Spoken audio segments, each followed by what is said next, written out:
Salawat dan taslim atas junjungan besar kita Muhammad sallallahu alaihi wasallam, Nabi yang begitu agung, yang telah mendidik sahabat-sahabatnya menjadi pribadi-pribadi yang luar biasa, yang siap pakai, yang sangat agung pula sifat-sifatnya. Pada malam hari ini insyaallah akan kita riwayatkan salah seorang sahabat Rasulullah yang cukup inspiratif, yaitu seorang yang bernama Huzaifah bin Al-Yaman. Huzaifah bin Al-Yaman. Kita sebagaimana kita ketahui bahwa ada dua jenis atau ada dua kelompok sahabat Rasulullah sallallahu alaihi wasallam, yakni kelompok yang datang ke kota Madinah yang pada umumnya berasal dari kota Mekah, ada juga dari kota-kota lain. Mereka dikenal sebagai kaum muhajirin, orang-orang yang hijrah. Kemudian kelompok yang kedua adalah penduduk kota Madinah yang memberikan pertolongan, bantuan kepada saudara-saudaranya yang datang hijrah ke kota Madinah, yang kemudian dikenal dengan golongan Ansar. Pada suatu waktu ada sahabat Rasulullah yang kita mau ceritakan ini yang bernama Huzaifah Al-Yaman bertanya kepada Rasulullah, "Ya Rasulullah, saya ini golongan mana? Apakah saya muhajirin atau ansar?" Maka Rasulullah mengatakan, "Terserah kamu. Kamu bisa disebut muhajirin, bisa pula disebut sebagai ansar." Kenapa demikian? Karena rupanya ayahnya yang dikenal sebagai Al-Yaman, mungkin tidak begitu dikenal nama aslinya, tetapi asalnya dari Yaman, atau kakek-kakeknya dulu juga berasal dari Yaman, menetap di kota Mekah. Namun dia mempunyai persoalan darah. Dia telah melakukan tindakan kriminal, pembunuhan mungkin, sehingga dia harus meninggalkan kota Mekah untuk menghindari seluruh komandan baru Rusia yang ditunjuk Vladimir Putin dalam invasinya ke Ukraina akan kejam, dan itu menunjukkan bagaimana Presiden Rusia ingin memainkan permainan panjang, kata seorang mantan komandan NATO kepada Newsweek, dikutip Tribun Timur pada Sabtu 21 Januari 2023. Tapi melengkapi atau menyempurnakan dalam perubahan paling dramatis di puncak sejak dimulainya perang, Kepala Staf Umum Rusia Valery Gerasimov ditugaskan untuk memimpin kampanye mengambil alih dari Sergei Surovikin yang hanya mengawasi pada yang disebut Moskow sebagai operasi militer khusus. Langkah mengejutkan itu adalah yang keempat kalinya Putin merombak komando perangnya, dan sementara Gerasimov membantu merencanakan invasi, dia tidak banyak terlihat di depan umum dengan hanya satu kunjungan yang dilaporkan lahir di Madinah, di dalam Ukraina. Mantan wakil panglima tertinggi Sekutu Eropa Richard Sirlev telah bertemu Gerasimov beberapa kali dan menggambarkannya sebagai jenderal Rusia dan pestis pusat Soviet. Sebagaimana dalam Al-Quran disebutkan, was-sabiqunal awwaluna minal muhajirin wal ansar walladzina tabauhum bi ihsanin radhiyallahu anhum wa radu anhu, bahwa pendahulu-pendahulu kita dari kalangan al-muhajirin, orang-orang muhajirin, wal ansar, dan orang-orang ansar, dan orang-orang yang mengikuti sesudahnya, radhiyallahu anhum, Allah reda, Allah senang kepada mereka, wa radu'an, dan mereka juga senang kepada Allah Subhanahu wa taala. Dari luar biasa kedudukan muhajirin dan ansar ini di sisi Allah Subhanahu wa taala. Muhajirin dan ansar sesungguhnya tidak terbatas pada ruang dan waktu. Kita juga bisa memperoleh kedudukan sebagai muhajirin dan kedudukan sebagai ansar dengan cara mengikuti apa yang menjadi keutamaan mereka, apa yang menjadi sifat-sifat utama orang-orang Muhajirin dan Ansar itu. Al-Muhajirin adalah mereka yang tidak lagi meninggalkan tempat menuju ke tempat yang lain, sebagaimana salah satu hadis Rasulullah yang mengatakan bahwa Muhajirin yang sesungguhnya adalah hijrah dari mana Allah, berhijrah dari apa yang dilarang oleh Allah Subhanahu wa taala. Jadi kalau kita pikir-pikir masih ada sesuatu larangan Allah yang masih kita perbuat, maka kita saat ini berniat untuk hijrah meninggalkan yang demikian ini. Tetapi kalau terasa sudah tidak ada lagi, maka yang kita hijrah adalah sesuatu yang masih kurang baik menuju kepada yang lebih baik lagi, dan seterusnya. Yang penting kita melakukan hijrah, meninggalkan yang kurang menuju kepada yang lebih. Demikian pula menjadi Ansar. Ansar ini yang utama adalah menolong. Arti aslinya adalah menolong. Oleh karena itu kita bisa menjadi Ansar dan melakukan pertolongan kepada saudara-saudara kita, maupun pertolongan kepada agama Allah Subhanahu wa taala. Banyak hal yang bisa kita lakukan, memberi tempat, memberi pekerjaan, memberi bantuan-bantuan yang diperlukan oleh saudara-saudara kita. Itu adalah bagian daripada Ansar. Ada satu sifat istimewa orang Ansar yang disebutkan dalam Al-Hasyr, itu wa yu'thiruna ala anfusihim walau kana bihim khasasah, bahwa orang Ansar itu dipuji oleh Allah Subhanahu wa taala karena lebih mengutamakan saudaranya daripada dirinya sendiri. Ini sudah sering kita ceritakan mengenai asbabun nuzul dari ayat ini. Baik, jadi Huzaifah bin Al-Yaman ini adalah aslinya lahir di Madinah, sehingga mungkin bisa lebih tepat disebut sebagai orang Muhajirin. Beliau dalam perjalanan hidupnya bersama dengan Rasulullah tidak sempat mengikuti perang Badar. Kenapa? Karena waktu terjadinya perang Badar dia berada di luar kota bersama dengan ayahnya dan ditangkap oleh orang-orang kafir. Tapi ketika itu dia tidak diapa-apai, hanya diberikan semacam janji, disuruh berjanji bahwa dia selama hidupnya tidak akan pernah menentang atau melakukan perlawanan kepada orang-orang Mekah, dan dia sanggupi itu. Lalu dilepas. Namun setelah beberapa hari kemudian bersama dengan Rasulullah sallallahu alaihi wasallam dia sampaikan itu, ya Rasulullah, saya telah berjanji dengan orang kafir yang seperti begini. Tetapi Rasulullah mengatakan, tidak apa-apa kau langgar itu. Kau minta ampun saja kepada Allah Subhanahu wa taala. Ya, mungkin juga setelah diberikan ketentuan-ketentuan sebagaimana dalam Al-Quran, apabila kita mempunyai janji, mempunyai suatu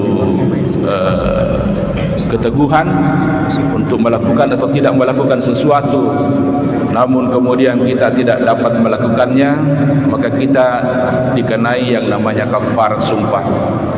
La yu'akhidhukumullahu billagwi fi aymanikum walakin yu'akhidhukum bima aqadtumul ayman. Allah tidak menghukum kamu dengan sumpah atau janji yang kuat terhadap sesuatu yang kamu lakukan secara tidak sengaja, secara main-main. Jadi boleh termasuk seperti itu tadi, karena dia berada dalam ancaman maka dia melakukan janji. Memang dalam hukum-hukum di dunia ini yang dibuat orang juga demikian. Kalau ada perjanjian di bawah tekanan, itu tidak terlalu kuat hukumnya. Apa kata Allah terhadap yang demikian itu? maka kafaratnya it'amu asyarati masakin. Itu kafaratnya kalau kita bersumpah melakukan sesuatu janji. Misalnya saya berjanji tidak mau merokok, mau berhenti merokok.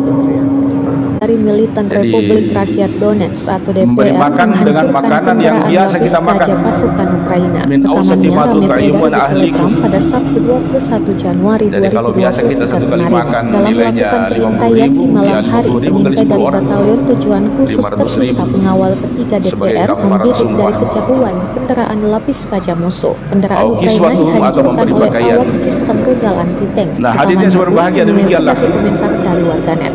Sehingga pada perang berikutnya, diketahui pada perang Uhud, antara pasukan militer Rusia dengan Ukraina hari ini Minggu 22 namun Januari pada perang Uhud ini terhitung telah berlangsung 333 hari lamanya. Konflik di antara negara bertetangga itu sampai saat ini masih berlanjut dan belum tampak akan segera berakhir. Mengalami kesedihan. Kenapa dia sedih? Karena orang tuanya yaitu Al-Yaman terbunuh dalam pertempuran Uhud ini, dan kematiannya tidak seperti yang diinginkannya. Dia ingin mati syahid, yaitu dibunuh oleh musuh, tetapi ternyata dia dibunuh oleh sesamanya muslim. Jadi ketika itu dia berperang, dan mungkin modelnya mirip dengan model orang-orang kafir, sehingga dia dikejar oleh orang-orang muslim, orang-orang Madinah dikejar. Betapapun Huzaifah berteriak, "Weh, bapakku, bapakku!" tapi tidak kedengaran oleh orang yang mengejarnya ini, dan terus saja mengejarnya sampai kemudian menancapkan pedangnya, dan gugurlah Al-Yaman di tangan orang muslim sendiri. Betapa sedihnya melihat yang seperti itu. Tidak kurang Rasulullah SAW sendiri datang kepadanya dan menawarkan diat, itu pembayaran denda. Rasulullah sendiri yang mau membayarkan dendanya itu. Itu kalau dalam hukum Islam, kalau membunuh dan keluarga korban mau memaafkan dengan membayar diat, ada namanya diat, itu ketentuan pembayaran denda. Tetapi Al-Yaman Huzaifah mengikhlaskan. Tidak apa-apa, karena memang ayah saya katanya menginginkan untuk mati syahid. Ya, dia sudah mati sekalipun di tangan orang-orang Islam. Tetapi Rasulullah pun mengatakan bahwa yang demikian itu di sisi Allah Subhanahu wa taala dia mati syahid. Kemudian pada perang Khandaq.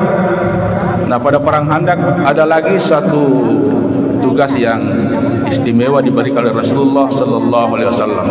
Sebagaimana kita ketahui bahwa perang Khandaq itu sesungguhnya tidak terjadi, karena waktu itu atas usul dari salah seorang sahabat yang bernama Salman Al-Farisi dibangun parit raksasa yang menghalangi orang-orang kafir masuk ke kota Madinah, sehingga saling intip-intip saja sampai malam terjadi. Pada malam harinya dengan gelap gulita datang pula angin kencang. Rasulullah ingin mengetahui bagaimana gerangan keadaan orang di sebelah, orang-orang kafir. Maka dia menunjuk Huzaifah, "Huzaifah, coba kau menyusup ke wilayah lawan kita, musuh kita. Kau cari, dengar informasi mengenai mereka."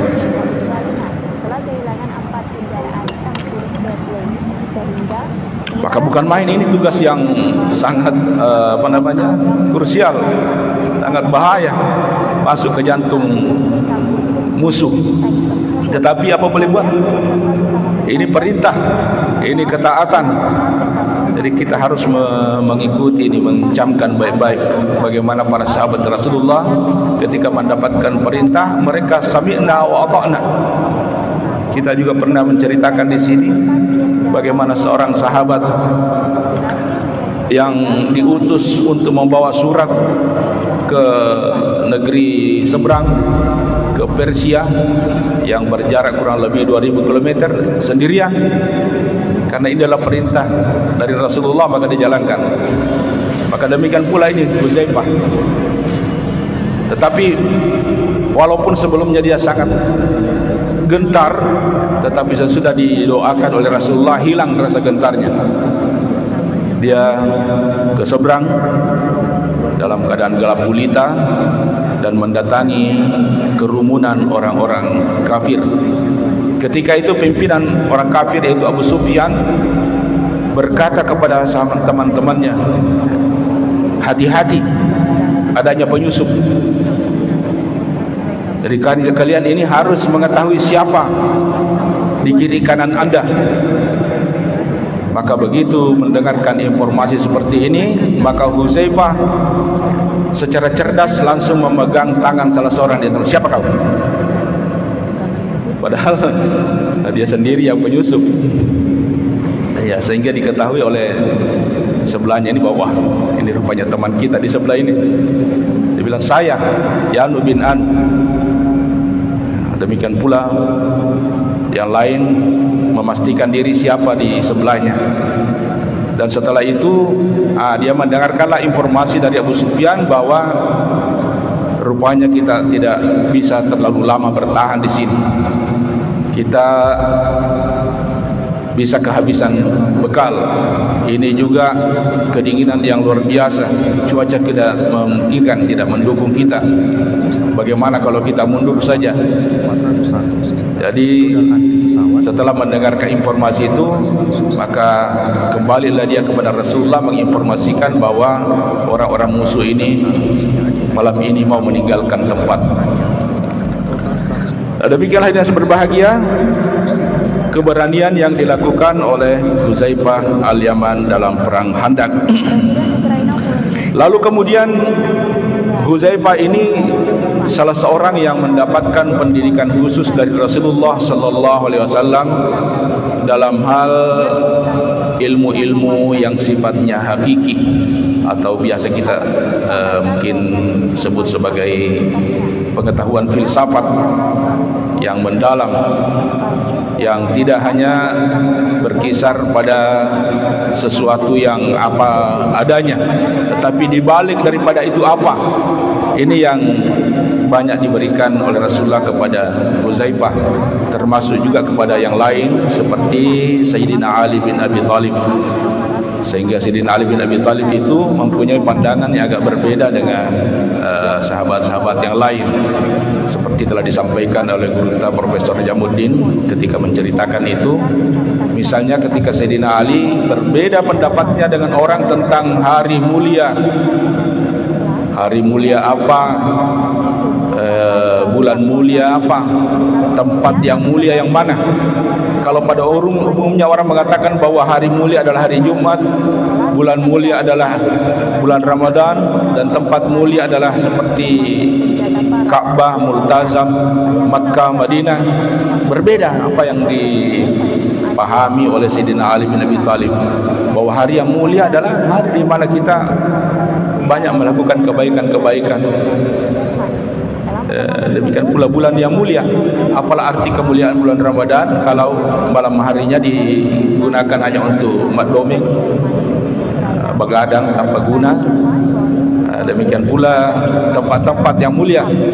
Di mana saja tempat yang mulia kita bisa bertaubat, mendekatkan diri kepada Allah Subhanahu wa taala, itulah tempat yang mulia menurut pandangan Sayyidina Ali bin Abi Thalib. Demikian pula Huzaifah al-Yaman ini.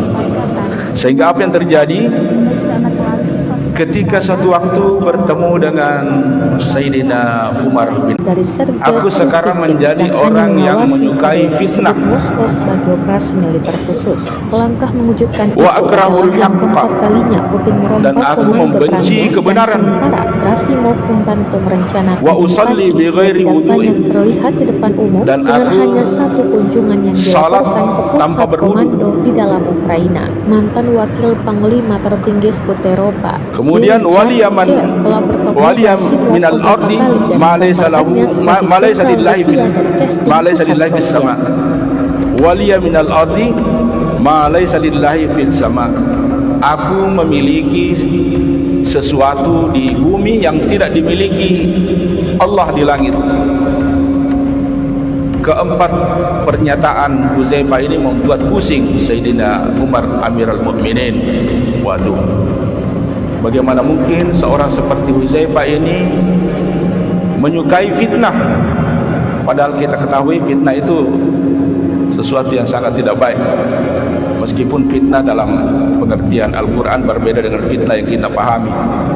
Yang kita pahami atau yang kita gunakan sehari-hari dalam hidup kita, fitnah itu adalah menuduh-nuduh orang. Tetapi fitnah dalam bahasa Al-Quran adalah cobaan. Jadi meskipun demikian ini seperti susah dipahami. Kenapa ada orang yang menyukai cobaan? Kemudian aku membenci kebenaran, katanya. Wa akrahul haqqa. Aku membenci kebenaran. Apa dia? Aku membenci kebenaran. Bagaimana mungkin seorang Huzaifah membenci kebenaran? Dan yang ketiga, katanya wa usalli bi ghairil wudu. Aku salat tidak berwudu. Weh, kenapa ada orang salat berwudu? Apa diterima oleh Allah? Dan yang terakhir tadi katanya dia memiliki apa yang tidak dimiliki Allah. Weh, pernyataan yang terlewat-lewat. Ya, dalam kondisi yang seperti itu, tiba-tiba muncul Sayyidina Ali bin Abi Thalib dan melihat wajah Sayyidina Umar yang murung, wajah kacik, lalu bertanya, "Ya Amirul Mukminin, kenapa Ki? Kenapa begitu kacik wajahnya?" Dia bilang, "Ini Huzaifah. Ku tanya baik-baik, dia jawab saja dengan pernyataan yang membingungkan." Dia bilang, apakah dia bilang? Katanya yang pertama dia bilang, "Aku sekarang menyukai fitnah." Sayyidina Ali bilang, "Cocok minta waktu." Kenapa nak cocok? Yang dimaksud fitnah oleh Huzaifah itu adalah apa yang disebut dalam Al-Quran, innama amwalukum wa auladukum fitnah. Sesungguhnya hartamu dan anak-anakmu itu adalah fitnah. Nah, harta dan anak-anak menurut Allah Subhanahu wa taala adalah fitnah. Dan harta dan anak-anak hampir kita semua menyukainya. Demikian pula Huzaifah sebagai manusia biasa senang kepada harta dan senang kepada anak-anak. Tetapi kata Allah, hati-hati. Harta itu adalah fitnah, harta itu adalah cobaan. Cobaan pertama adalah bagaimana kau mendapatkannya. Banyak orang karena gila harta, sangat rakus terhadap harta, apapun caranya, halal halulu dilego semua untuk mendapatkannya. Kemudian kemana dibawa harta itu setelah mendapatkannya? Banyak orang kemudian membawanya kepada jalan yang benar, membangun masjid, bersedekah. Tetapi tidak jarang juga orang malah membawanya kepada jalan yang salah. Karena banyak duit, dipakailah poya-poya, bahkan kepada hal-hal yang dilarang oleh agama. Paling tidak mungkin, ya kalau banyak harta, ya seperti biasanya orang Bugis, banyak uang ganti istri atau tambah istri. Nah, tambah istri ini bencana juga. Itu kalau tambah istri, ribut dengan anak-anak, ribut dengan istri, ribut dengan ipar-ipar, ribut dengan mertua, pokoknya bencana saja. Maka cobaan juga itu. Kalau tidak banyak harta, akan tidak berpikir juga begitu. Kalau banyak hartanya orang, pasti. Nah, anggota militer Vladimir Putin nampaknya juga memberi waktu tentang dengan adanya harta maka kita mempunyai ketentuan-ketentuan terhadap harta itu. Ada zakat yang harus kita keluarkan dan ada sedekah yang harus kita berikan kepada orang yang punya hak. Wa fi amwalihim haqqun ma'lum lis-sa'ili wal mahrum. Jadi pada harta yang dimiliki oleh orang-orang kaya yang diberikan harta itu ada haknya orang lain. Siapa itu? As-sa'il, orang-orang yang minta-minta. Dan juga ada orang yang tidak minta-minta, al-mahrum namanya, yaitu orang yang menjaga kehormatannya untuk tidak minta-minta, tetapi bahasa tubuhnya mengatakan bahwa dia butuh. Maka orang-orang yang mempunyai harta itu harus mengetahui bahasa tubuh dari saudara-saudaranya yang seperti itu, yang membutuhkan pertolongan. Itulah yang disebut dengan sedekah. Ya, mana lagi kalau banyak harta, orang biasa datang minta pinjam. Nah, persoalan ini kalau kita pinjam, bila kita tidak ada, bohong ki. Dikasih pinjam ki, persoalan. Karena biasanya kalau kita kasih pinjam itu, orang ada yang kasih nasihat begini: kalau kau kasih pinjam saudaramu, maka bisa hilang uangmu, bisa juga hilang saudaramu. Karena setelah kau kasih pinjam itu, dia akan menghindar dari kau, menghindar untuk tidak mau ditagih. Maka hilang tomi uang, hilang tomi saudaramu. Maka kalau kau sedekahkan, kalau dia meminjam 1 juta, kasih saja 100.000, maka hanya uang yang hilang, saudaramu tidak hilang. Pokoknya memang banyak tantangannya kalau kita memiliki harta. Jadi bersyukurlah kalau tidak banyak harta, karena ini kata Allah itu adalah fitnah. Rekamannya ramai beredar di Mana lagi efek daripada harta itu?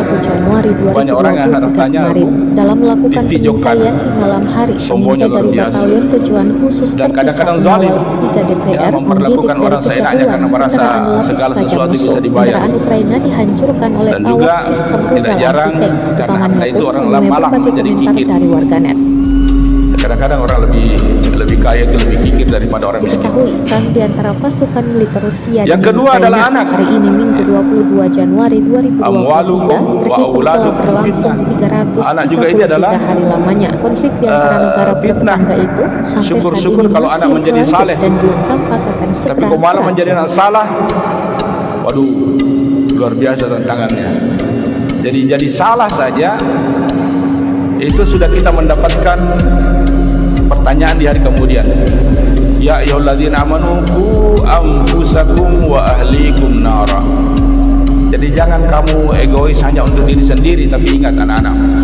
Qu anfusakum, jaga dirimu, wa ahlikum, dan keluargamu termasuk anak-anakmu, nara, dari api neraka.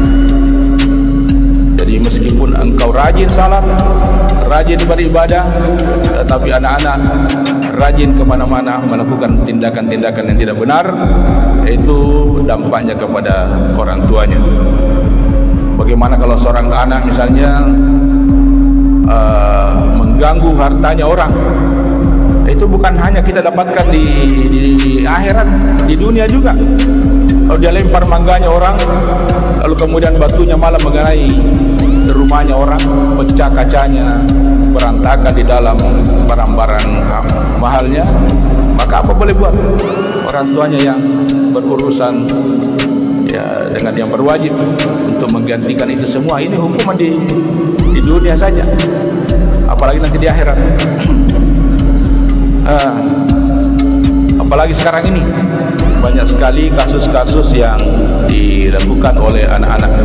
Ada tetangga saya baru-baru ini, ya, hanya karena persoalan sepele kemudian pulang ambil balik lantas membunuh orang, dan rupanya yang dibunuh bukan itu tadi yang bikin persoalan dengan dia. Ya, persoalan lagi yang dibuatkan orang tuanya orang yang seperti ini. Narkoba, ya, banyak sekali.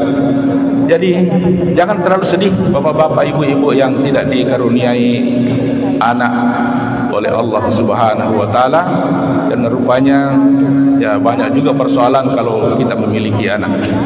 Enak sih memang, bangga kita kalau masih kecil itu dapat anak. Paling tidak ya Ada yang kita bilang kalau ditanya orang, karena begitu kita bertemu biasanya orang bertanya, berapa mi anak, berapa mi cucu, jarang sekali bertanya berapa mi mobil. Oleh karena itulah banyak sekali orang yang sangat antusias untuk mendapatkan anak meskipun dengan membayar banyak sekali untuk melakukan misalnya program bayi tabung. Nah, setelah mendapatkan penjelasan seperti itu, Khalifah Umar mengatakan, oh ya begitu Pak Lena. Lalu yang kedua, kenapa katanya dia membenci kebenaran, menyukai fitnah, membenci kebenaran. Lagi-lagi Sayyidina Ali mengatakan cocok itu. Maksudnya cocok. Karena kebenaran yang dimaksud oleh Huzaifah adalah kematian. Sebagaimana firman Allah Subhanahu wa taala yang mengatakan wa'bud rabbaka hatta ya'tiyakal yaqin. Sembahlah Tuhanmu sehingga datang kebenaran yang diyakini. Banyak yang orang bilang kebenaran tetapi tidak ada yang terlalu meyakinkan. Banyak orang yang membantahnya. Malaikat, Nabi, Al-Quran, hari kiamat, banyak orang membantahnya, banyak orang tidak percaya. Tetapi kematian, siapa yang membantah adanya kematian? Nah, setiap hari kita melihat ada orang digotong ke kuburan, dan kematian itu betul-betul sesuatu peristiwa yang sangat mencengangkan. Tidak ada logikanya. Bilang tua pi orang baru mati, sakit pi orang baru mati. Banyak orang yang sehat walafiat tiba-tiba mati. Kenapa mati si anu Ustaz? Kurang olahraga. Allah ilaha illallah. Banyak sekali orang mati di lapangan olahraga. Smash. Langsung di smash juga sama malaikat maut. Ustaz. Lama mentomi sakit. Jadi kalau tidak sakit tidak mati orang. Banyaknya orang kita dengarkan itu cerita-cerita Allah api ru jenakana mati. Rupanya api ru itu di PT-PT, begitu di api ru lewat mobil trek sambar. Ada ceritanya Ustaz dulu itu namanya Ustaz Talib. Dia bilang, lanasan atingku Ustaz anjo kemanakan silalona kucinya baguli antama tin rumade. Nah, karena biasa yang kamu ya tuh male. Ya itu luar biasa pun silalona mati nambangu baguli. Jadi betul-betul luar biasa ini namanya kematian ya. Jadi itu suatu kebenaran yang diyakini. Maka Huzaifah juga membenci kebenaran itu karena tidak ada orang yang suka mati. Adakah orang yang suka mati? Ya, andai kata kita bisa hidup ya 1000 tahun, 2000 tahun, ya ingin kita seperti itu. Ya, jadi itulah rupanya ini nasihat bahwa betapapun engkau benci kematian, kematian itu akan mendatangi kamu, dan persoalannya adalah apa yang kamu persiapkan untuk menghadapi kematian itu. Baik, diterima lagi oleh Sayyidina Umar. Itu paling kenapa dia bilang saya salat tanpa berwudu. Lagi-lagi Sayyidina Ali bilang cocok itu. Cocok sih, menengkang. Dia bilang iya, karena salat dalam Al-Quran itu bukan hanya artinya sembahyang. Masih ada dua pengertian lain daripada salat itu. Yang pertama, salawat. Al-Quran mengatakan innallaha wa malaikatahu yusalluna 'alan nabi. Sesungguhnya Allah dan Rasul itu yusalluna 'alan nabi, bersalawat kepada Nabi, bukan bersembahyang kepada Nabi. Ya ayyuhalladzina amanu sallu 'alaihi wa sallimu taslima. Hai orang-orang beriman, maka bersalawatlah kamu kepada Rasulullah Muhammad. Jadi bersalawat. Jadi salat yang tidak berwudu ya salawat. Kan salawat itu tidak perlu kita berwudu. Artinya apa? Huzaifah ingin mengatakan bahwa rajin-rajin kau semua bersalawat. Sebab dengan salawat ini adalah password bagi Rasulullah untuk memberikan jaminan syafaatnya di hari kemudian. Jadi kalau kita mau mendapatkan syafaat Rasulullah, rajin-rajinlah mengucapkan salawat kepada Rasulullah. Allahumma salli ala Sayyidina Muhammad wa ala ali Sayyidina Muhammad. Sebab kita tidak bisa jamin amal kita yang akan mengantarkan kita masuk ke dalam surga. Yang kedua, makna yang kedua adalah doa. Khudh min amwalihim shadaqatan tutahhirhum wa tuzakkihim biha wa shalli alaihim. Al-Quran mengatakan, ambillah dari orang kaya itu, orang berpunya itu, sadaqatan, zakat mereka, tuzakkihim, untuk membersihkan mereka, wa shalli alaihim, sesudah engkau menerima zakatnya, shalli alaihim, bukan sembayangilah mereka, tetapi doakan mereka. Jadi penerima zakat dari orang-orang yang muzakki harus mendoakan itu sebagai perintah Allah Subhanahu wa taala. Wa shalli alaihim artinya apa? Kita juga dianjurkan oleh Huzaifah ini supaya kita banyak berdoa. Dengan banyak berdoa itu menandakan bahwa kita sangat butuh Allah Subhanahu wa taala. Semakin meneguhkan kita sebagai hamba. Allah senang kalau kita banyak berdoa kepadanya. Berarti kita betul-betul menjadikan Allah ini sebagai tumpuan kita, dan juga menggusur sifat kesombongan kita. Sebab kesombongan ini adalah sesuatu yang sangat dibenci oleh Allah Subhanahu wa taala. Jangan sampai mengira bahwa segala sesuatu bisa diraih dengan usaha. Melainkan juga harus kita banyak berdoa, memohon kepada Allah Subhanahu wa taala. Dan yang terakhir, kata Sayyidina Umar, kenapa paling itu mengaku-ngaku bilang ada dia miliki yang tidak dimiliki oleh Allah? Maka langsung saja Sayyidina Ali mengatakan, Huzaifah punya istri. Apa Allah punya istri? Ditugaskan untuk memimpin kampanye Huzaifah punya anak. Apa Allah punya anak? Yang hanya Huzaifah punya ipar, punya mertua. Banyak yang dimiliki oleh Huzaifah tidak dimiliki oleh Allah Subhanahu wa taala. Tetapi tidak berarti lebih pore Huzaifah daripada Allah. Justru semakin meneguhkan bahwa dia adalah orang yang kecil, orang yang butuh. Mantan wakil panglima tertinggi sementara Allah tidak membutuhkan apa-apa. Jadi itu juga sekaligus menandakan bahwa kepemilikannya itu adalah kepemilikan semua. Artinya ya kita aja mengaku-ngaku punya, padahal itu semua dari Allah Subhanahu wa taala. Allah lah yang menentukan pasangan kita, Allah lah yang mentakdirkan kita lahir dari seorang ayah, dari seorang ibu, sehingga kita mengatakannya ayah dan ibu. Oleh karena itu jangan sedih ketika yang memilikinya yaitu Allah Subhanahu wa taala mengambilnya, lantas kemudian kita mengaku-ngaku sebagai pemiliknya, merasa enggan untuk menyerahkannya, padahal sekali lagi bahwa itu adalah kepemilikan semata. Baik, karena saya berbahagia, masuk waktu ya? Belum? Lagi 1 menit ya. Jadi semuanya ini adalah titipan dari Allah Subhanahu wa taala.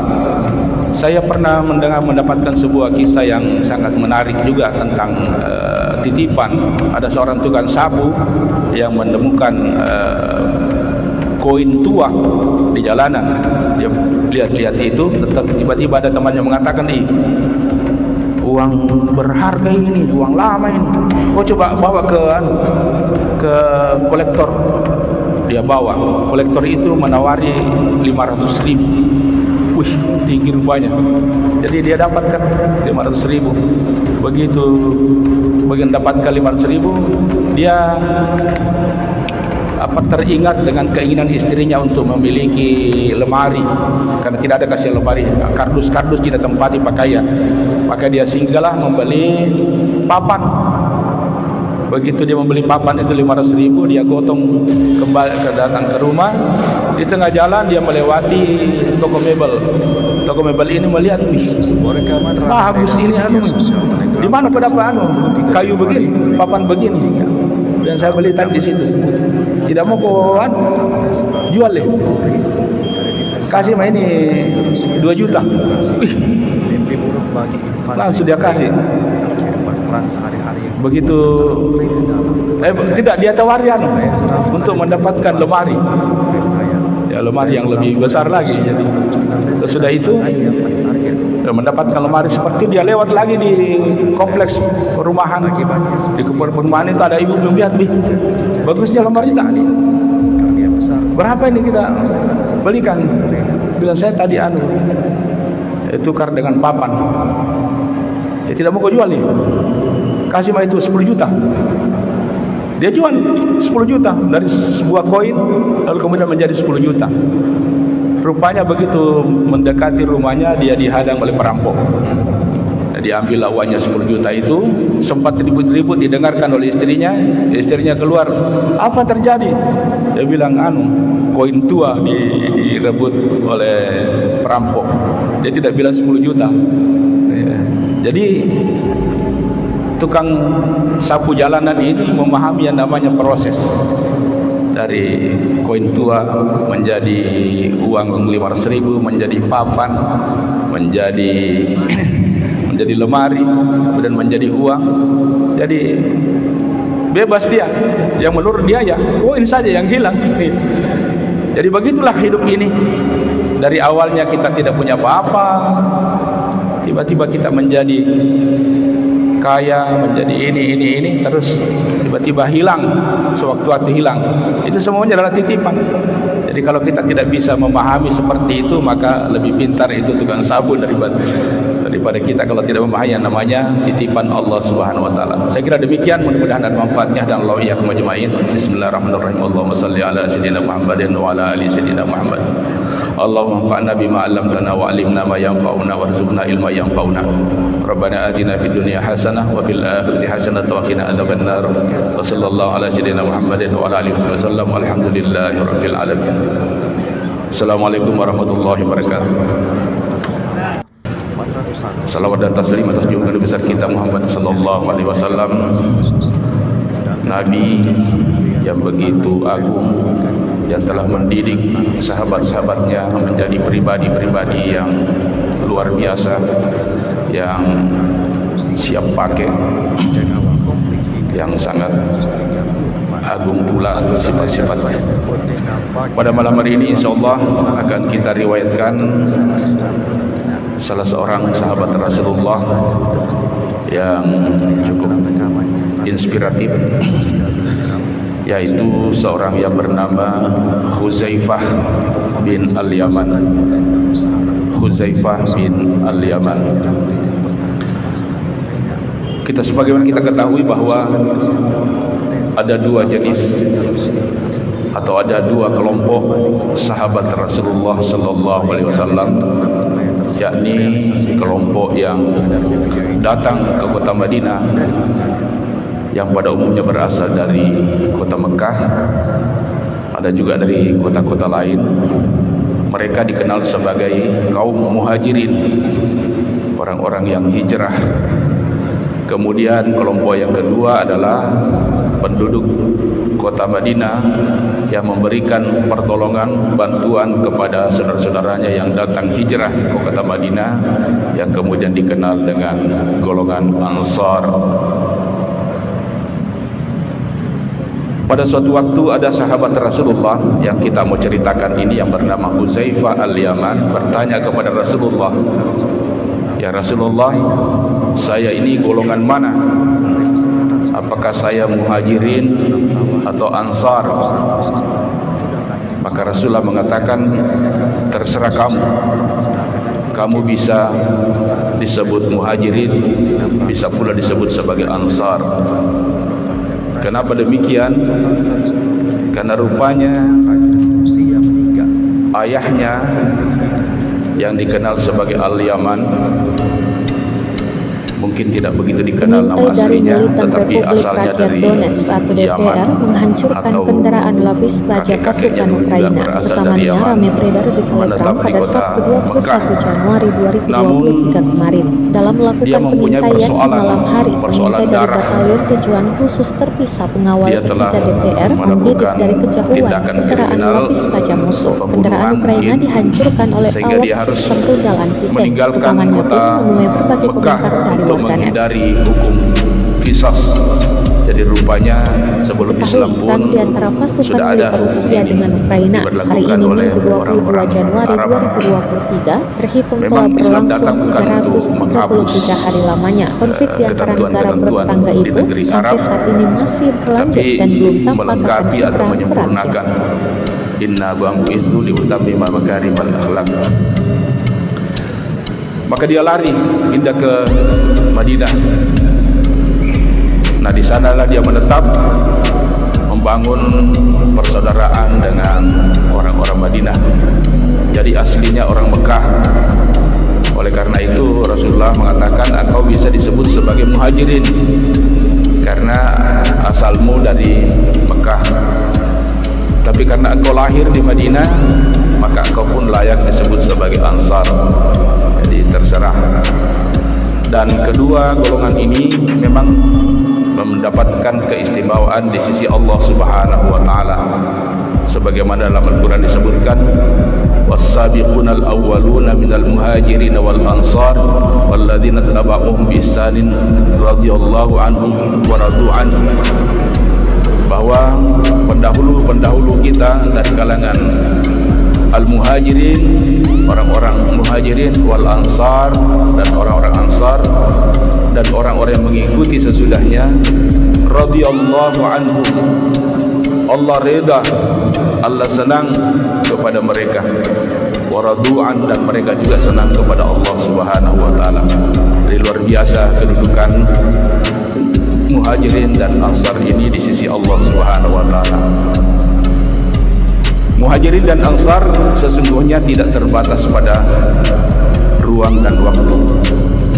Kita juga bisa memperoleh kedudukan sebagai muhajirin dan kedudukan sebagai ansar dengan cara mengikuti apa yang menjadi keutamaan-keutamaan mereka, apa yang menjadi sifat-sifat utama orang-orang muhajirin dan ansar itu.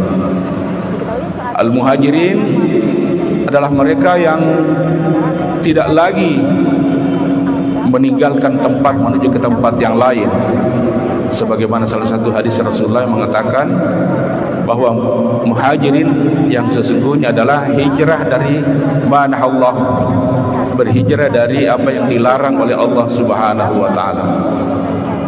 Jadi kalau kita pikir-pikir masih ada sesuatu larangan Allah yang masih kita perbuat, maka kita saat ini berniat untuk hijrah meninggalkan yang demikian itu. Tetapi kalau terasa sudah tidak ada lagi, maka yang kita hijrah adalah sesuatu yang masih kurang baik menuju kepada yang lebih baik lagi, dan seterusnya. Yang penting kita melakukan hijrah, meninggalkan yang kurang menuju kepada yang lebih. Demikian pula menjadi ansar. Ansar ini yang utama adalah menolong. Arti aslinya adalah menolong. Oleh karena itu kita bisa menjadi ansar dengan melakukan pertolongan-pertolongan kepada saudara-saudara kita maupun pertolongan kepada agama Allah Subhanahu wa taala. Banyak hal yang bisa kita lakukan, memberi tempat, memberi pekerjaan, memberi bantuan-bantuan yang diperlukan oleh saudara-saudara kita. Itu adalah bagian daripada ansar. Ada satu sifat istimewa orang ansar yang disebutkan dalam Al-Hasyr, itu wa yu'thiruna ala anfusihim walau kana bihim khasasah, bahwa orang ansar itu dipuji oleh Allah Subhanahu wa taala karena lebih mengutamakan saudaranya daripada dirinya sendiri. Nah, ini sudah sering kita ceritakan mengenai asbabun nuzul dari ayat ini. Baik, jadi Huzaifah bin Al-Yaman ini adalah aslinya lahir di Madinah, sehingga mungkin bisa lebih tepat disebut sebagai orang muhajirin.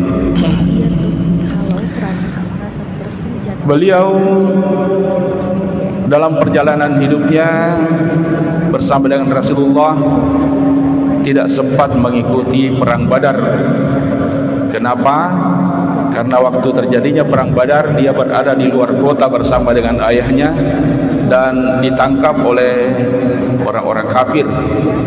Tapi ketika itu dia tidak diapa-apai, hanya diberikan semacam janji, disuruh berjanji bahwa dia selama hidupnya tidak akan pernah menentang atau melakukan perlawanan kepada orang-orang Mekah, dan dia sanggupi itu.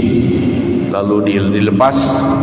Namun setelah beberapa hari kemudian bersama dengan Rasulullah sallallahu alaihi wasallam dia sampaikan itu, ya Rasulullah, saya telah berjanji dengan orang kafir yang seperti begini. Tetapi Rasulullah mengatakan, tidak apa-apa kau langgar itu. Kau minta ampun saja kepada Allah Subhanahu wa taala. Ya, mungkin juga setelah diberikan ketentuan-ketentuan sebagaimana dalam Al-Quran, apabila kita mempunyai janji, mempunyai suatu keteguhan untuk melakukan atau tidak melakukan sesuatu, namun kemudian kita tidak dapat melakukannya, maka kita dikenai yang namanya kafarat sumpah. La yu'akhidhukumullahu billagwi fi aymanikum walakin yu'akhidhukum bima aqadtumul ayman. Allah tidak menghukum kamu dengan sumpah atau janji yang kuat terhadap sesuatu yang kamu lakukan secara tidak sengaja, secara main-main. Jadi boleh termasuk seperti itu tadi, karena dia berada dalam ancaman maka dia melakukan janji. Memang dalam hukum-hukum di dunia ini yang dibuat orang juga demikian. Kalau ada perjanjian di bawah tekanan itu tidak terlalu kuat hukumnya. Apa kata Allah terhadap yang demikian itu? Maka kafaratnya it'amu asyarati masakin. Itu kafaratnya kalau kita bersumpah melakukan sesuatu janji. Misalnya saya berjanji tidak mau mak merokok, mau mak berhenti merokok, tidak mau mak kawin lagi, ya, tetapi ternyata kemudian dilanggar, itu ada kafaratnya, kafarat sumpah. Apa kafaratnya itu? It'amu asyarati masakin, memberi makan 10 orang miskin. Jadi memberi makan dengan makanan yang biasa kita makan. Min awsati ma tut'imun ahlikum. Jadi kalau biasa kita satu kali makan nilainya 50.000, ya 50.000 kali 10 orang 500.000 sebagai kafarat sumpah. Au kiswatuhum, atau memberi pakaian. Nah, hadirnya berbahagia demikianlah. Sehingga pada perang berikutnya, pada perang Uhud, dia sudah ikut. Namun pada perang Uhud ini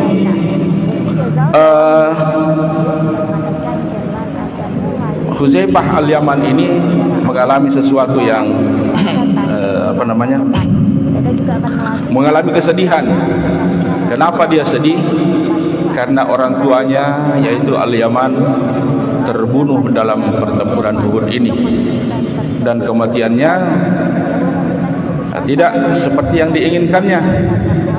Dia ingin mati syahid, yaitu dibunuh oleh musuh. Tetapi ternyata dia dibunuh oleh sesamanya muslim. Jadi ketika itu dia berperang, dan mungkin modelnya mirip dengan model orang-orang kafir, ya, sehingga dia dikejar oleh orang-orang muslim, orang-orang Madinah. Seluruh komandan perang Rusia yang ditunjuk Vladimir Putin dalam invasi Ukraina akan kejam, dan itu menunjukkan bagaimana Presiden Rusia ingin memainkan permainan panjang, kata seorang mantan komandan NATO kepada Newsweek dikutip Tribun Timur pada Sabtu 21 Januari 2023. Di tangan orang muslim sendiri. betapa Dalam sedihnya perubahan paling dramatis di puncak sejak dimulainya perang, Kepala Staf Umum Rusia Valery Gerasimov ditugaskan untuk datang memimpin kepadanya dan kampanye menawarkan mengambil alih dari diat, Sergei Surovikin itu yang pembayaran hanya denda. mengawasi Rasulullah pada yang sendiri yang disebut mau Moskow membayarkan sebagai operasi militer dendanya itu. khusus. Langkah mengejutkan Kalau itu adalah yang keempat dalam hukum kalinya Islam, Putin merombak kalau komando membunuh perangnya, dan sementara dan Gerasimov membantu merencanakan keluarga invasi. Dia tidak korban banyak terlihat di depan mau umum memaafkan dengan dan hanya membayar satu diat, ada kunjungan yang namanya diat, dilaporkan ke yaitu pusat komando di dalam ketentuan Ukraina. pembayaran Mantan denda. wakil panglima Tetapi tertinggi Sekutu Eropa, Al-Yaman, Sir Richard Schiff, Huzaifah telah bertemu mengikhlaskan. Gerasimov beberapa kali Tidak dan apa-apa karena menggambarkannya sebagai memang ayah jenderal saya Rusia katanya dan casting menginginkan pusat untuk mati Soviet. syahid. Ya, dia sudah mati sekalipun di tangan orang-orang Islam. Tetapi Rasulullah pun mengatakan bahwa yang demikian itu di sisi Allah Subhanahu wa taala dia mati syahid. Kemudian pada perang Khandaq. Nah, pada perang Khandaq ada lagi satu tugas yang istimewa diberikan oleh Rasulullah sallallahu alaihi wasallam. Sebagaimana kita ketahui bahwa perang Khandaq itu sesungguhnya tidak terjadi karena waktu itu atas usul dari salah seorang sahabat yang bernama Salman Al-Farisi dibangun parit raksasa yang menghalangi orang-orang kafir masuk ke kota Madinah, sehingga saling intip-intip saja sampai malam terjadi. Pada malam harinya dengan gelap gulita datang pula angin kencang. Rasulullah ingin mengetahui bagaimana gerangan keadaan orang di sebelah, orang-orang kafir. Maka dia menunjuk Huzaifah, coba kau menyusup ke wilayah melawan kita, musuh kita. Kau cari dengar informasi mengenai mereka.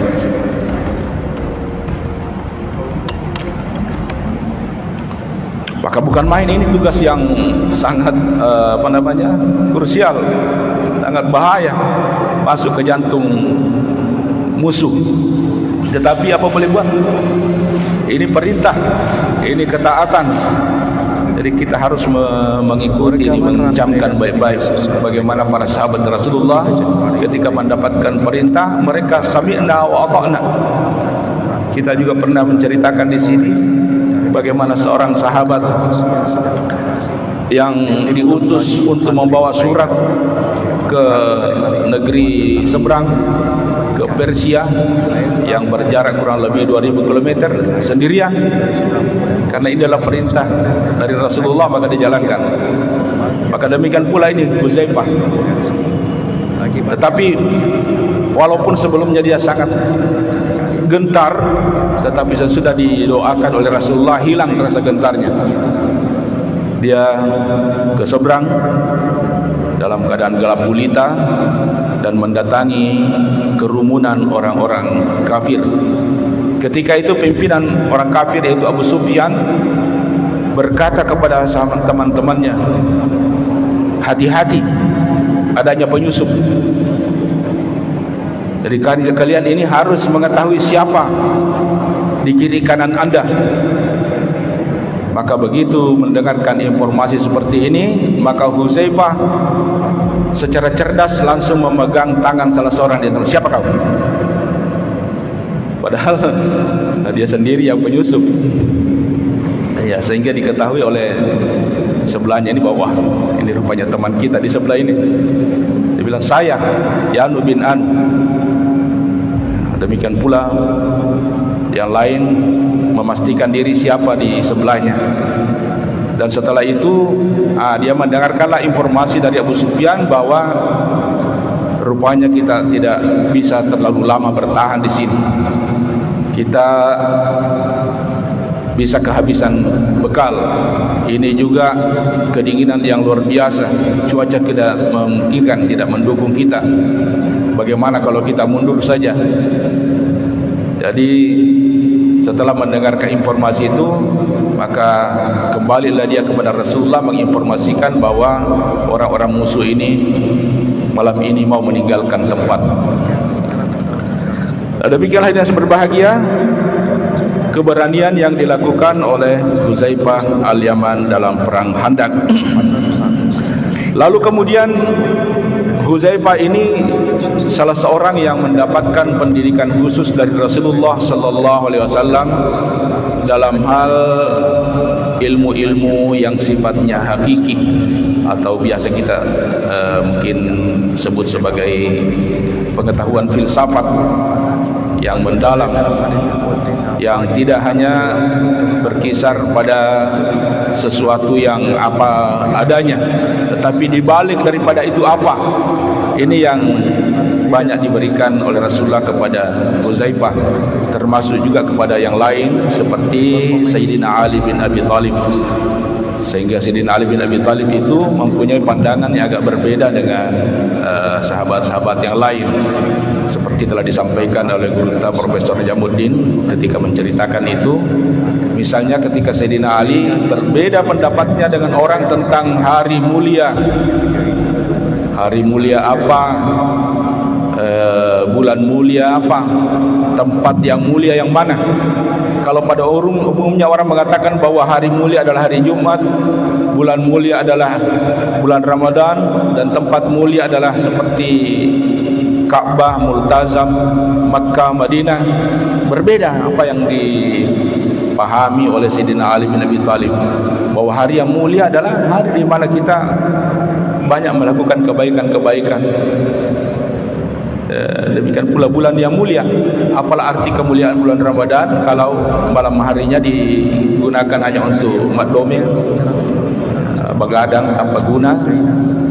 Demikian pula tempat-tempat yang mulia, di mana saja tempat yang mulia kita bisa bertaubat, mendekatkan diri kepada Allah Subhanahu wa taala, itulah tempat yang mulia menurut pandangan Sayyidina Ali bin Abi Thalib. Demikian pula Huzaifah al-Yaman ini.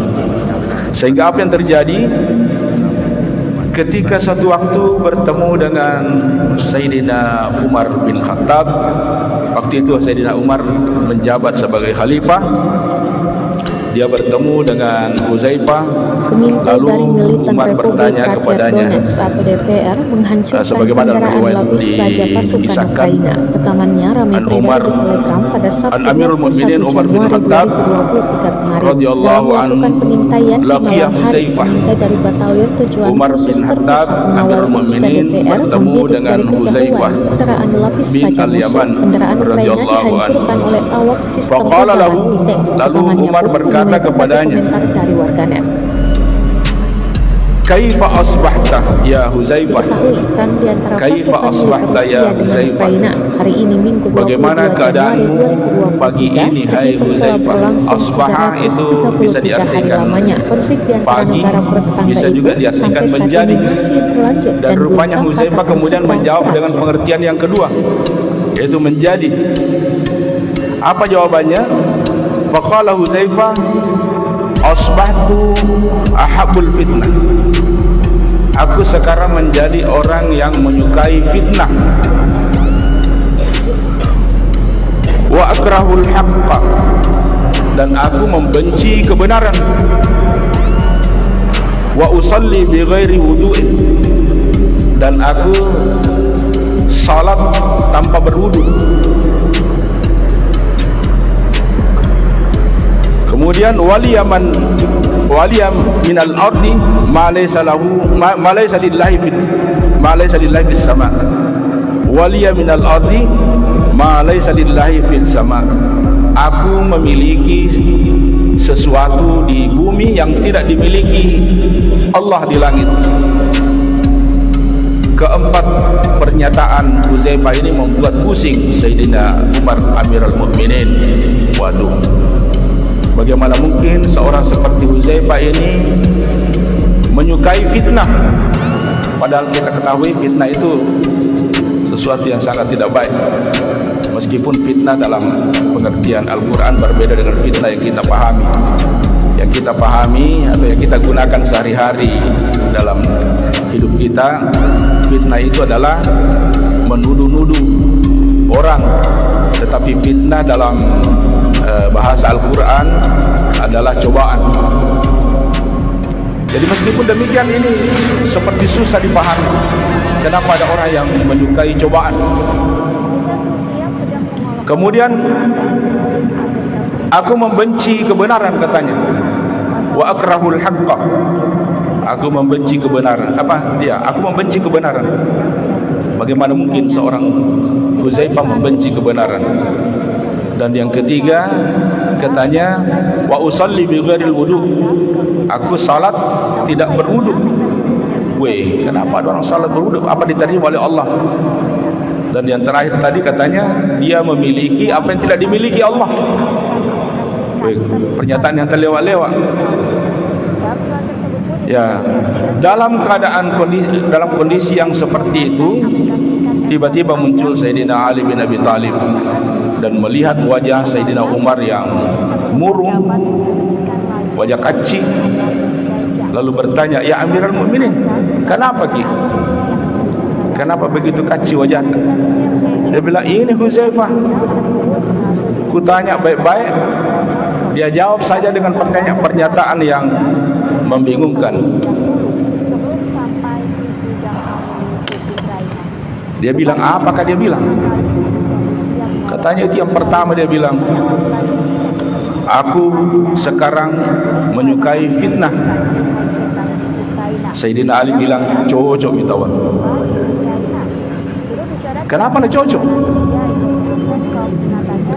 Yang dimaksud fitnah oleh Huzaifah itu adalah apa yang disebut dalam Al-Quran, innama amwalukum wa auladukum fitnah. Sesungguhnya hartamu dan anak-anakmu itu adalah fitnah. Nah, harta dan anak-anak menurut Allah Subhanahu wa taala adalah fitnah. Dan harta dan anak-anak hampir kita semua menyukainya. Demikian pula Huzaifah sebagai manusia biasa senang kepada harta dan senang kepada anak-anak. Tetapi kata Allah, hati-hati. Harta itu adalah fitnah, harta itu adalah cobaan. Cobaan pertama adalah bagaimana kamu mendapatkannya.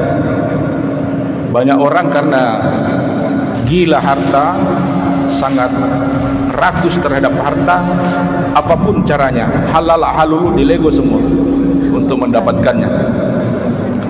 Kemudian kemana dibawa harta itu setelah mendapatkannya? Banyak orang kemudian membawanya kepada jalan yang benar, membangun masjid, bersedekah. Tetapi tidak jarang juga orang malah membawanya kepada jalan yang salah. Karena banyak duit, dipakailah poya-poya, bahkan kepada hal-hal yang dilarang oleh agama. Paling tidak mungkin, ya kalau banyak harta, ya seperti biasanya orang Bugis, banyak uang, ganti istri, atau tambah istri. Nah, tambah istri ini bencana juga. Itu kalau tambah istri, ribut dengan anak-anak, ribut dengan istri, ribut dengan ipar-ipar, ribut dengan mertua, pokoknya bencana saja. Maka cobaan juga itu. Kalau tidak banyak harta, takkan tidak berpikir juga begitu. Kalau banyak hartanya orang, pasti. Nah, juga dengan adanya harta, maka kita mempunyai ketentuan-ketentuan terhadap harta itu. Ada zakat yang harus kita keluarkan, dan ada sedekah yang harus kita berikan kepada orang yang punya hak. Wa fi amwalihim haqqun ma'lum lis-sa'ili wal mahrum. Jadi pada harta yang dimiliki oleh orang-orang kaya yang diberikan harta itu, ada haknya orang lain. Siapa itu? As-sa'il, orang-orang yang minta-minta. Dan juga ada orang yang tidak minta-minta, al-mahrum namanya, yaitu orang yang menjaga kehormatannya untuk tidak minta-minta, tetapi bahasa tubuhnya mengatakan bahwa dia butuh. Maka orang-orang yang mempunyai harta itu harus mengetahui bahasa tubuh dari saudara-saudaranya yang seperti itu, yang membutuhkan pertolongan. Itulah yang disebut dengan sedekah. Ya, mana lagi kalau banyak harta, orang biasa datang minta pinjam. Nah, persoalan ini kalau kita pinjam, bilang kita tidak ada, bohong ki. Dikasih pinjam ki, persoalan. Karena biasanya kalau kita kasih pinjam itu, orang ada yang kasih nasihat begini, kalau kau kasih pinjam saudaramu, maka bisa hilang uangmu, bisa juga hilang saudaramu. Karena setelah kau kasih pinjam itu, dia akan menghindar dari kau, menghindar untuk tidak mau ditagih. Maka hilang tom uangmu, hilang tom saudaramu. Maka kalau kau sedekahkan, kalau dia meminjam 1 juta, kasih saja 100.000, maka hanya uang yang hilang, saudaramu tidak hilang. Pokoknya memang banyak tantangannya kalau kita memiliki harta. Jadi bersyukurlah kalau tidak banyak harta, karena ini kata Allah, itu adalah fitnah. Mana lagi efek daripada harta itu?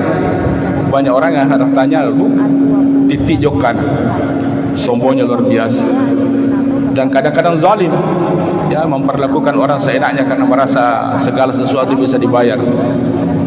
Dan juga tidak jarang karena harta itu orang malah menjadi kikir.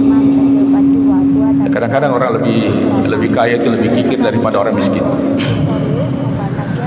Yang kedua adalah anak.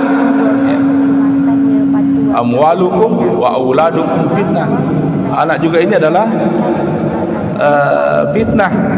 Syukur-syukur kalau anak menjadi saleh, tapi kok malah menjadi anak salah, waduh, luar biasa tantangannya. Jadi salah saja itu sudah kita mendapatkan pertanyaan di hari kemudian.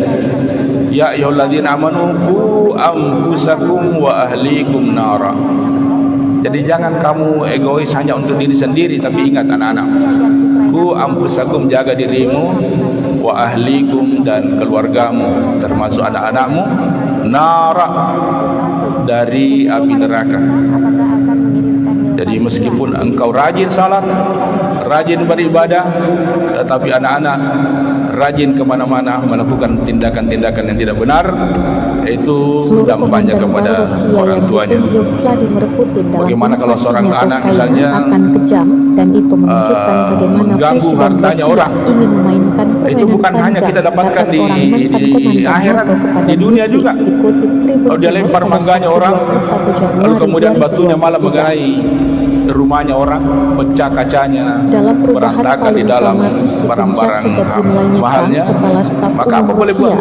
Orang tuanya yang berurusan dengan yang berwajib untuk menggantikan itu semua, ini hukuman di dunia saja, apalagi nanti di akhirat. Langkah mewujudkan itu adalah yang keempat kalinya Putin merombak apalagi sekarang ini dan banyak sekali kasus-kasus yang dilakukan oleh anak-anak muda tetangga saya baru-baru hanya satu kunjungan yang dilaporkan ke pusat komando di dalam Ukraina. Mantan wakil panglima tertinggi Skutero Sir Richard Sir telah bertemu Rasim beberapa kali dan menggambarkannya sebagai jenderal Rusia persoalan lagi yang dibuatkan orang tuanya oleh yang seperti ini, narkoba, ya, sekali. Jadi jangan terlalu sedih bapak-bapak, ibu-ibu yang tidak dikaruniai anak oleh Allah Subhanahu wa taala, karena rupanya ya banyak juga persoalan kalau kita memiliki anak. Enak sih memang, bangga kita kalau masih kecil itu dapat anak. Paling tidak ya ada yang kita bilang kalau ditanya orang, karena begitu kita bertemu biasanya orang bertanya, berapa mi anak, berapa mi cucu. Jarang sekali bertanya berapa mi mobil. Oleh karena itulah banyak sekali orang yang sangat antusias untuk mendapatkan anak meskipun dengan membayar banyak sekali untuk melakukan misalnya program bayi tabung. Nah, setelah mendapatkan penjelasan seperti itu, Khalifah Umar mengatakan, oh ya begitu Palena. Lalu yang kedua, kenapa katanya dia membenci kebenaran, menyukai fitnah, membenci kebenaran? Lagi-lagi Sayyidina Ali mengatakan cocok itu. Maksudnya cocok, karena kebenaran yang dimaksud oleh Huzaifah adalah kematian, sebagaimana firman Allah Subhanahu wa taala yang mengatakan wa'bud rabbaka hatta ya'tiyakal yaqin. Sembahlah Tuhanmu sehingga datang kebenaran yang diyakini. Banyak yang orang bilang kebenaran tetapi tidak ada yang terlalu meyakinkan. Banyak orang yang membantahnya. Malaikat, Nabi, Al-Quran, hari kiamat. Banyak orang membantah, banyak orang tidak percaya. Tetapi kematian, siapa yang membantah adanya kematian? Nah, setiap hari kita melihat ada orang digotong ke kuburan, dan kematian itu betul-betul sesuatu peristiwa yang sangat mencengangkan. Tidak ada logikanya. Bilang tua orang baru mati, sakit orang baru mati. Banyak orang yang sehat walafiat, tiba-tiba mati. Kenapa mati si anu tas kurang olahraga? Allah ilaha illallah. Banyak sekali orang mati di lapangan olahraga. Smash, langsung di smash juga sama malaikat maut. Tas, lama mentomi sakit. Jadi kalau tidak sakit tidak mati orang. Banyaknya orang kita dengarkan itu cerita-cerita Allah apiru jinakana mati. Rupanya apiru itu di PT-PT, begitu di apiru lewat mobil trek sambar. Ada ceritanya ustaz dulu itu namanya Ustaz Talib. Dia bilang, lanasanal ating ustaz anjo kemanakan silalono kucinya baguli antama tin rumahate. Nah, karena biasa yang kamu ya tuh male. Ya itu luar biasa pun silalono mati nang bangun baguli. Jadi betul-betul luar biasa ini namanya kematian ya.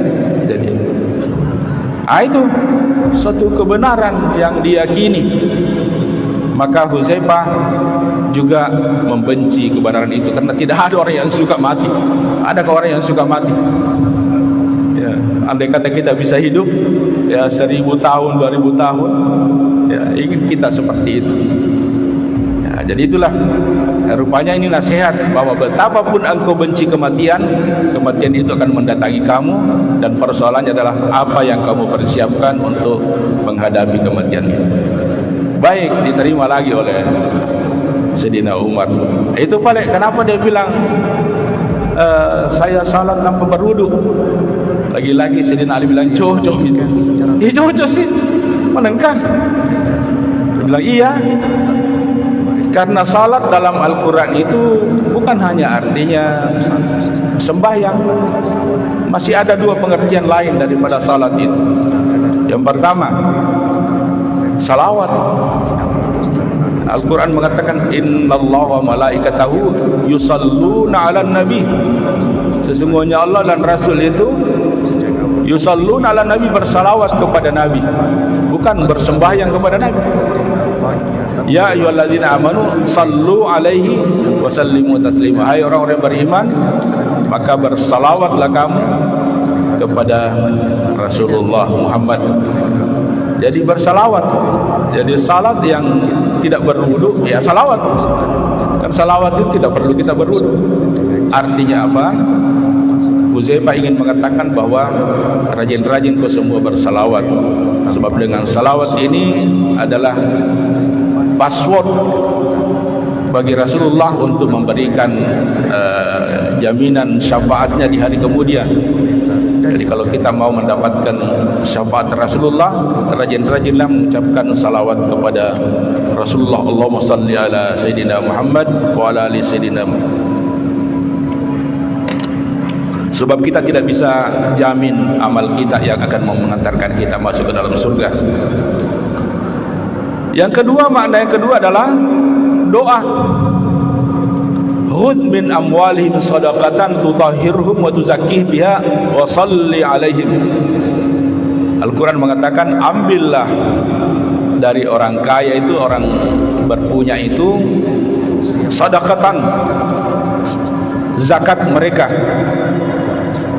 tuzakkihim, untuk membersihkan mereka, wa shalli alaihim, sesudah engkau menerima zakatnya, shalli alaihim, bukan sembahyangilah mereka, tetapi doakan mereka. Jadi penerima zakat dari orang-orang yang muzaki harus mendoakan itu sebagai perintah Allah Subhanahu wa taala. Washalli alaihi. Artinya apa? Kita juga dianjurkan oleh Huzaifah ini supaya kita banyak berdoa. Dengan banyak berdoa itu menandakan bahwa kita sangat butuh Allah Subhanahu wa taala. Semakin meneguhkan kita sebagai hamba. Allah senang kalau kita banyak berdoa kepadanya. Berarti kita betul-betul menjadikan Allah ini sebagai tumpuan kita dan juga menggusur sifat kesombongan kita. Sebab kesombongan ini adalah sesuatu yang sangat dibenci oleh Allah Subhanahu wa taala. Jangan sampai mengira bahwa segala sesuatu bisa diraih dengan usaha. Melainkan juga harus kita banyak berdoa, bermohon kepada Allah Subhanahu wa taala. Dan yang terakhir, kata Sayyidina Umar, kenapa paling itu mengaku-ngaku bilang ada dia miliki yang tidak dimiliki oleh Allah. Maka langsung saja Sayyidina Ali mengatakan, Huzaifah punya istri. Apa Allah punya istri? Huzaifah punya anak. Apa Allah punya anak? Huzaifah punya ipar, punya mertua. Banyak yang dimiliki oleh Huzaifah tidak dimiliki oleh Allah Subhanahu wa taala. Tetapi tidak berarti lebih more Huzaifah daripada Allah. Justru semakin meneguhkan bahwa dia adalah orang yang kecil, orang yang butuh.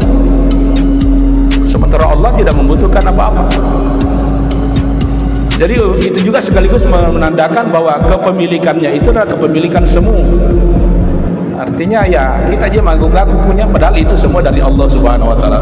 Allah lah yang menentukan pasangan kita, Allah lah yang mentakdirkan kita lahir dari seorang ayah, dari seorang ibu, sehingga kita mengatakannya ayah dan ibu.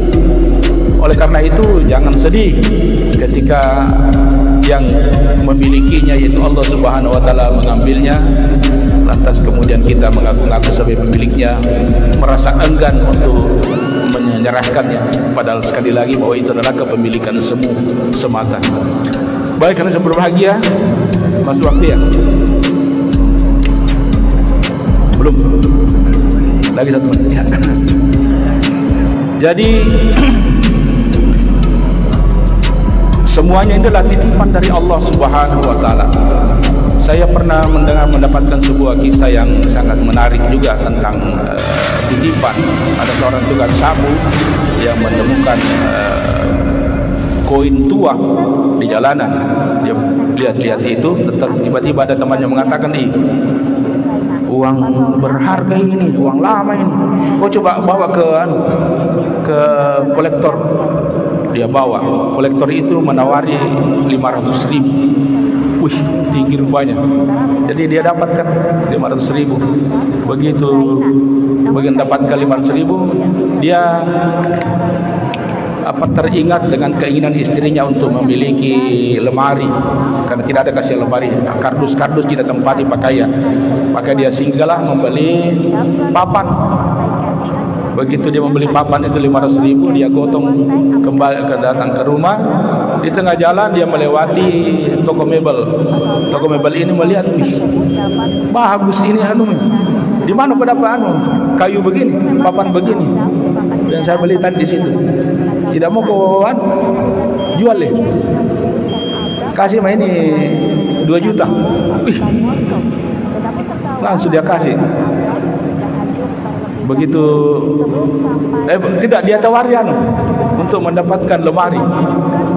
Ya, lemari yang lebih besar lagi. Jadi sesudah itu mendapatkan lemari seperti, dia lewat lagi di kompleks perumahan. Di perumahan itu ada ibu melihat, bagusnya lemari tak? Berapa ini kita belikan? Bilang saya tadi tukar dengan papan. Ya, tidak mau kau jual nih. Kasih mah itu 10 juta. Dia jual 10 juta dari sebuah koin, lalu kemudian menjadi 10 juta. Rupanya begitu mendekati rumahnya, dia dihadang oleh perampok. Dia ambil uangnya 10 juta itu. Sempat ribut-ribut didengarkan oleh istrinya. Istrinya keluar, apa terjadi? Dia bilang, koin tua direbut oleh perampok. Dia tidak bilang 10 juta. Jadi tukang sapu jalanan ini memahami yang namanya proses dari koin tua menjadi uang 500.000, menjadi papan, menjadi lemari, kemudian menjadi uang. Jadi bebas dia, yang menurut dia ya koin saja yang hilang. Jadi begitulah hidup ini. Dari awalnya kita tidak punya apa-apa, tiba-tiba kita menjadi kaya, menjadi ini, terus tiba-tiba hilang, sewaktu-waktu hilang. Itu semuanya adalah titipan. Jadi kalau kita tidak bisa memahami seperti itu, maka lebih pintar itu tukang sapu daripada kita kalau tidak memahami yang namanya titipan Allah Subhanahu wa taala. Saya kira demikian, mudah-mudahan ada manfaatnya, dan Allah iyyakum ajma'in. Bismillahirrahmanirrahim. Allahumma shalli ala sayyidina Muhammadin wa ala ali sayyidina Muhammad. Allahumma anfa'na bima 'allamtana wa 'allimna ma yanfa'una warzuqna ilma yanfa'una. Rabbana atina fid dunya hasanah wa fil akhirati hasanah wa qina adzabannar. Wa sallallahu ala sayyidina Muhammadin wa ala alihi wasallam. Alhamdulillahirabbil alamin. Assalamualaikum warahmatullahi wabarakatuh. Salawat dan taslim atas junjungan besar kita Muhammad sallallahu alaihi wasallam, Nabi yang begitu agung, yang telah mendidik sahabat-sahabatnya menjadi pribadi-pribadi yang luar biasa, yang siap pakai, yang sangat agung pula sifat-sifatnya. Pada malam hari ini insyaallah akan kita riwayatkan salah seorang sahabat Rasulullah yang cukup inspiratif, yaitu seorang yang bernama Huzaifah bin Al-Yaman. Huzaifah bin Al-Yaman. Kita sebagaimana kita ketahui bahwa ada dua jenis atau ada dua kelompok sahabat Rasulullah sallallahu alaihi wasallam, yakni kelompok yang datang ke kota Madinah yang pada umumnya berasal dari kota Mekah, ada juga dari kota-kota lain. Mereka dikenal sebagai kaum muhajirin, orang-orang yang hijrah. Kemudian kelompok yang kedua adalah penduduk kota Madinah yang memberikan pertolongan, bantuan kepada saudara-saudaranya yang datang hijrah ke kota Madinah, yang kemudian dikenal dengan golongan Ansar. Pada suatu waktu ada sahabat Rasulullah yang kita mau ceritakan ini, yang bernama Huzaifah Al-Yaman, bertanya kepada Rasulullah, "Ya Rasulullah, saya ini golongan mana? Apakah saya muhajirin atau ansar?" Maka Rasulullah mengatakan, "Terserah kamu. Kamu bisa disebut muhajirin, bisa pula disebut sebagai ansar." Kenapa demikian? Karena rupanya ayahnya yang dikenal sebagai Al-Yaman, mungkin tidak begitu dikenal nama aslinya, tetapi asalnya dari Yaman, atau kakek-kakeknya dulu juga berasal dari Yaman, menetap di kota Mekah. Namun dia mempunyai persoalan darah. Dia telah melakukan tindakan kriminal, pembunuhan mungkin, sehingga dia harus meninggalkan kota Mekah untuk menghindari hukum qisas. Jadi rupanya sebelum Islam pun sudah ada hukum ini diberlakukan oleh orang-orang Arab. Memang Islam datang bukan untuk menghapus ketentuan-ketentuan di negeri Arab, tetapi melengkapi atau menyempurnakan. Inna bu'ithu liutammima makarimal akhlaq. Maka dia lari pindah ke Madinah. Nah, di sanalah dia menetap, membangun persaudaraan dengan orang-orang Madinah. Jadi aslinya orang Mekah. Oleh karena itu Rasulullah mengatakan, engkau bisa disebut sebagai muhajirin karena asalmu dari Mekah. Tapi karena engkau lahir di Madinah, maka engkau pun layak disebut sebagai ansar. Jadi terserah. Dan kedua golongan ini memang mendapatkan keistimewaan di sisi Allah Subhanahu wa taala. Seluruh komandan para sebagaimana Rusia dalam yang Al-Qur'an ditunjuk disebutkan, Vladimir Putin dalam invasinya ke Ukraina akan kejam, dan itu menunjukkan bagaimana Presiden Rusia ingin memainkan permainan panjang, kata seorang mantan komandan NATO kepada Newsweek, dikutip Tribun Timur pada Sabtu 21 Januari 2023. Al-Muhajirin, orang-orang Muhajirin wal Ansar, dalam perubahan paling dramatis di puncak sejak dimulainya perang, Kepala Staf Umum Rusia Valery Gerasimov ditugaskan untuk memimpin kampanye mengambil alih dari Sergei Skripal yang hanya mengawasi pada yang disebut Moskow sebagai operasi militer khusus. Langkah mewujudkan itu adalah yang keempat kalinya Putin merombak komando perangnya, dan sementara Gerasimov membantu merencanakan invasi, ia tidak banyak terlihat di depan umum dengan hanya satu kunjungan yang dilaporkan ke pusat komando di dalam Ukraina. Mantan wakil panglima tertinggi Sekutu Eropa, Sir Richard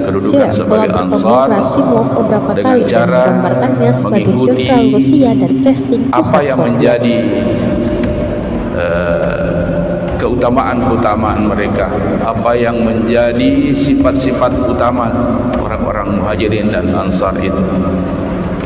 Al-Muhajirin adalah mereka yang tidak lagi meninggalkan tempat menuju ke tempat yang lain, sebagaimana salah satu hadis Rasulullah yang mengatakan bahwa Muhajirin yang sesungguhnya adalah hijrah dari mana Allah, berhijrah dari apa yang dilarang oleh Allah Subhanahu wa taala.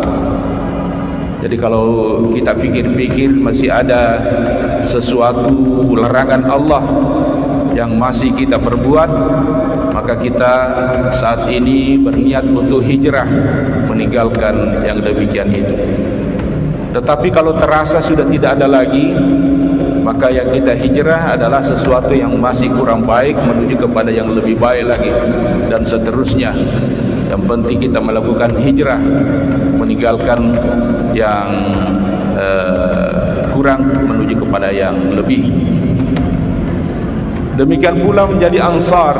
Ansar ini yang utama adalah menolong. Arti aslinya adalah menolong. Oleh karena itu kita bisa menjadi Ansar dengan melakukan pertolongan kepada saudara-saudara kita, maupun pertolongan kepada agama Allah Subhanahu wa taala. Banyak hal yang bisa kita lakukan, memberi tempat, memberi pekerjaan, memberi bantuan-bantuan yang diperlukan oleh saudara-saudara kita. Itu adalah bagian daripada Ansar. Ada satu sifat istimewa orang Ansar yang disebutkan dalam Al-Hasyr, itu wa yu'thiruna ala anfusihim walau kana bihim khasasah, bahwa orang Ansar itu dipuji oleh Allah Subhanahu wa taala karena lebih mengutamakan saudaranya daripada dirinya sendiri.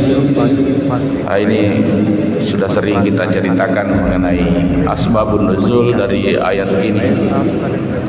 Baik, jadi Huzaifah bin Al-Yaman ini adalah aslinya lahir di Madinah, sehingga mungkin bisa lebih tepat disebut sebagai orang Muhajirin. Beliau dalam perjalanan hidupnya bersama dengan Rasulullah tidak sempat mengikuti perang Badar. Kenapa? Karena waktu terjadinya perang Badar dia berada di luar kota bersama dengan ayahnya dan ditangkap oleh orang-orang kafir. Tapi ketika itu dia tidak diapa-apai, hanya diberikan semacam janji, disuruh berjanji bahwa dia selama hidupnya tidak akan pernah menentang atau melakukan perlawanan kepada orang-orang Mekah, dan dia sanggupi itu. Lalu dilepas. Namun setelah beberapa hari kemudian bersama dengan Rasulullah sallallahu alaihi wasallam dia sampaikan itu, ya Rasulullah, saya telah berjanji dengan orang kafir yang seperti begini. Tetapi Rasulullah mengatakan, tidak apa-apa kau langgar itu. Kau minta ampun saja kepada Allah Subhanahu wa taala. Ya, mungkin juga setelah diberikan ketentuan-ketentuan sebagaimana dalam Al-Quran, apabila kita mempunyai janji, mempunyai suatu keteguhan untuk melakukan atau tidak melakukan sesuatu, namun kemudian kita tidak dapat melakukannya, maka kita dikenai yang namanya kafarat sumpah. La yu'akhidhukumullahu billagwi fi aymanikum walakin yu'akhidhukum bima aqadtumul ayman.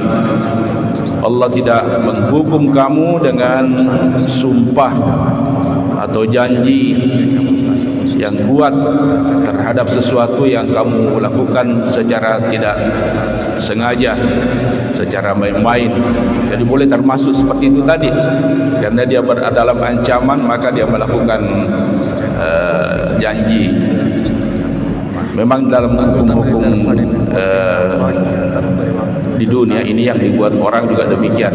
Kalau ada perjanjian di bawah tekanan itu tidak terlalu kuat hukumnya. Apa kata Allah terhadap yang demikian itu? Maka kafaratnya it'amu asyarati masakin. Itu kafaratnya kalau kita bersumpah melakukan sesuatu janji. Misalnya saya berjanji tidak mau mak merokok, mau mak berhenti merokok, tidak mau mak kawin lagi, ya, tetapi ternyata kemudian dilanggar, itu ada kafaratnya, kafarat sumpah. Apa kafaratnya itu? It'amu asyarati masakin, memberi makan 10 orang miskin. Jadi memberi makan dengan makanan yang biasa kita makan. Min awsati ma tut'imun ahlikum. Jadi kalau biasa kita satu kali makan nilainya 50.000, ya 50.000 kali 10 orang 500.000 sebagai kafarat sumpah. Au kiswatuhum, atau memberi pakaian. Nah, hadisnya berbahagia demikianlah. Sehingga pada perang berikutnya, pada perang Uhud, dia sudah ikut. Namun pada perang Uhud ini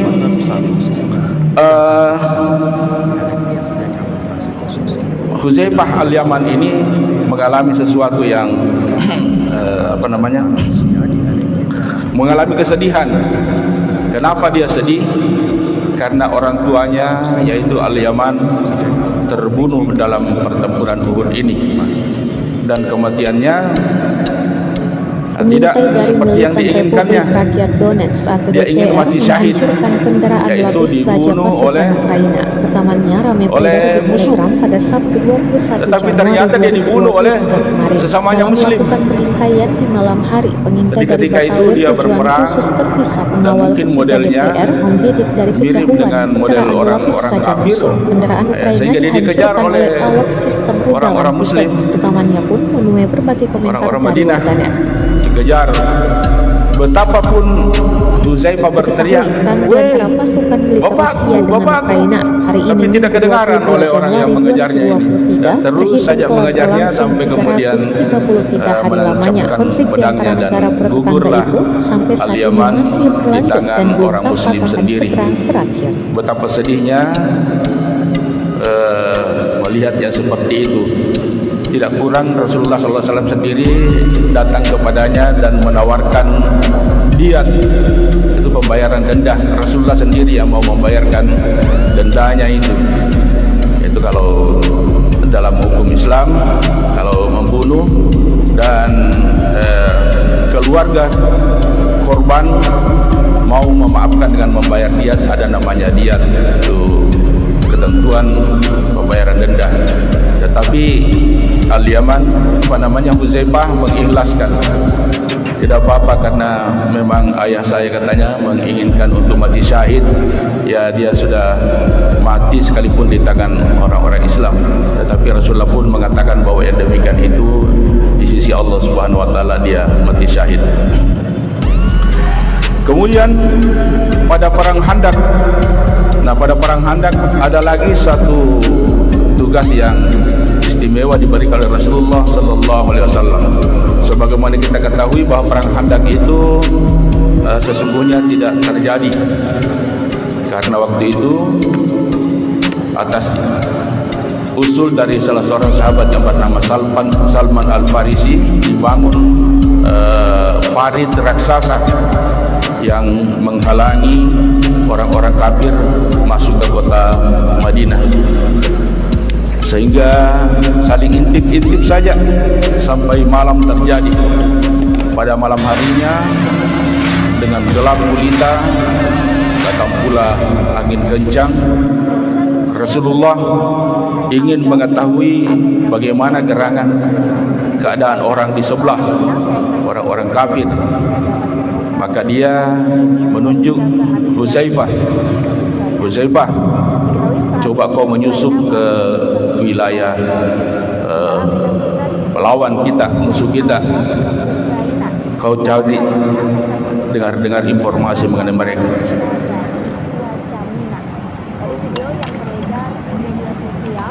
Maka bukan main, ini tugas yang sangat krusial, sangat bahaya, masuk ke jantung musuh. Tetapi apa boleh buat? Ini perintah, ini ketaatan. Jadi kita harus mengikuti ini, mencamkan baik-baik bagaimana para sahabat Rasulullah ketika mendapatkan perintah, mereka sami'na wa ata'na. Kita juga pernah menceritakan di sini bagaimana seorang sahabat yang diutus untuk membawa surat ke negeri seberang, ke Persia yang berjarak kurang lebih 2000 km sendirian. Karena ini adalah perintah dari Rasulullah, maka dijalankan. Maka demikian pula ini Huzaifah. Tetapi walaupun sebelumnya dia sangat gentar, tetapi sesudah didoakan oleh Rasulullah hilang rasa gentarnya. Dia ke seberang dalam keadaan gelap gulita dan mendatangi kerumunan orang-orang kafir. Ketika itu pimpinan orang kafir yaitu Abu Sufyan berkata kepada teman-temannya, hati-hati, adanya penyusup. Jadi kalian ini harus mengetahui siapa di kiri kanan Anda.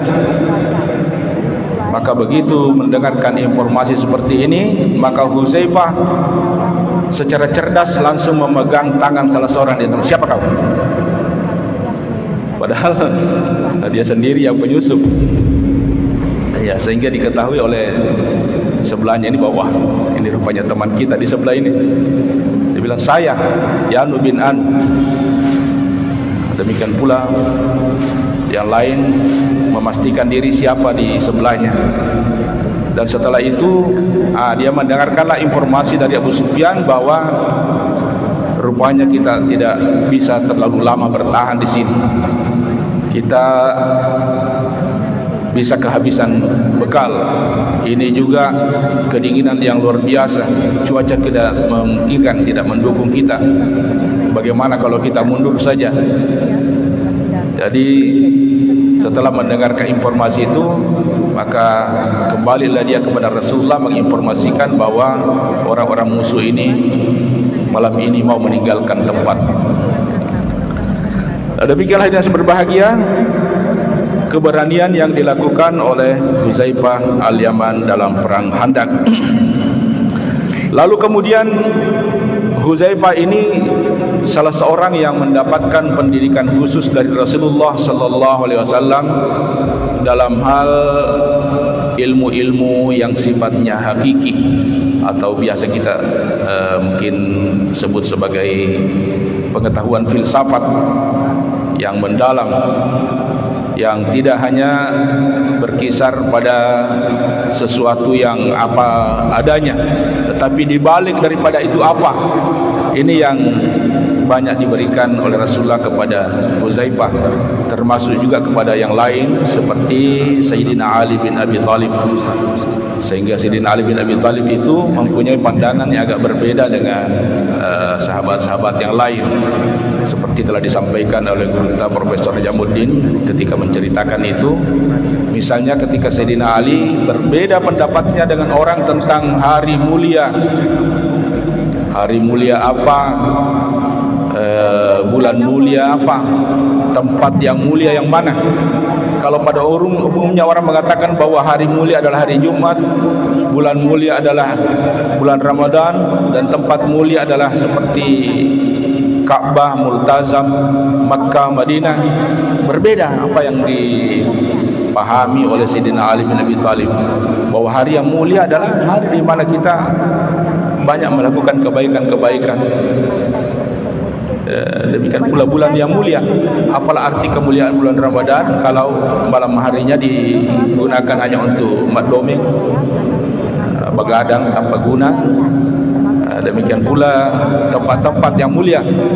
Di mana saja tempat yang mulia kita bisa bertaubat, mendekatkan diri kepada Allah Subhanahu wa taala, itulah tempat yang mulia menurut pandangan Sayyidina Ali bin Abi Thalib. Demikian pula Huzaifah al-Yamani ini.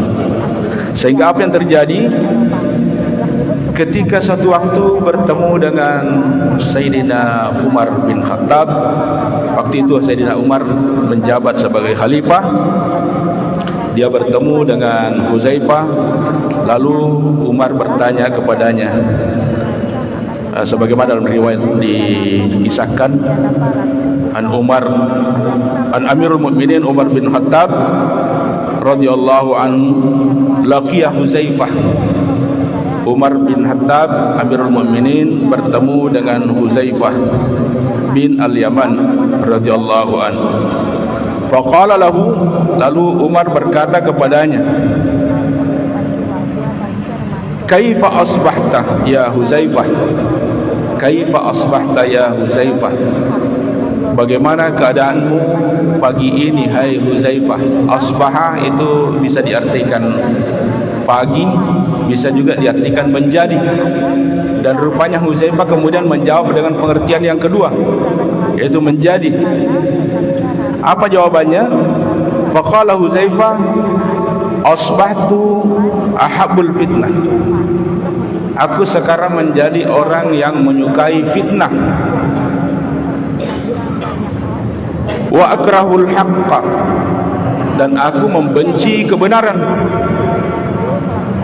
Wa usalli bi ghairi wudu'in, dan aku salat tanpa berwudu.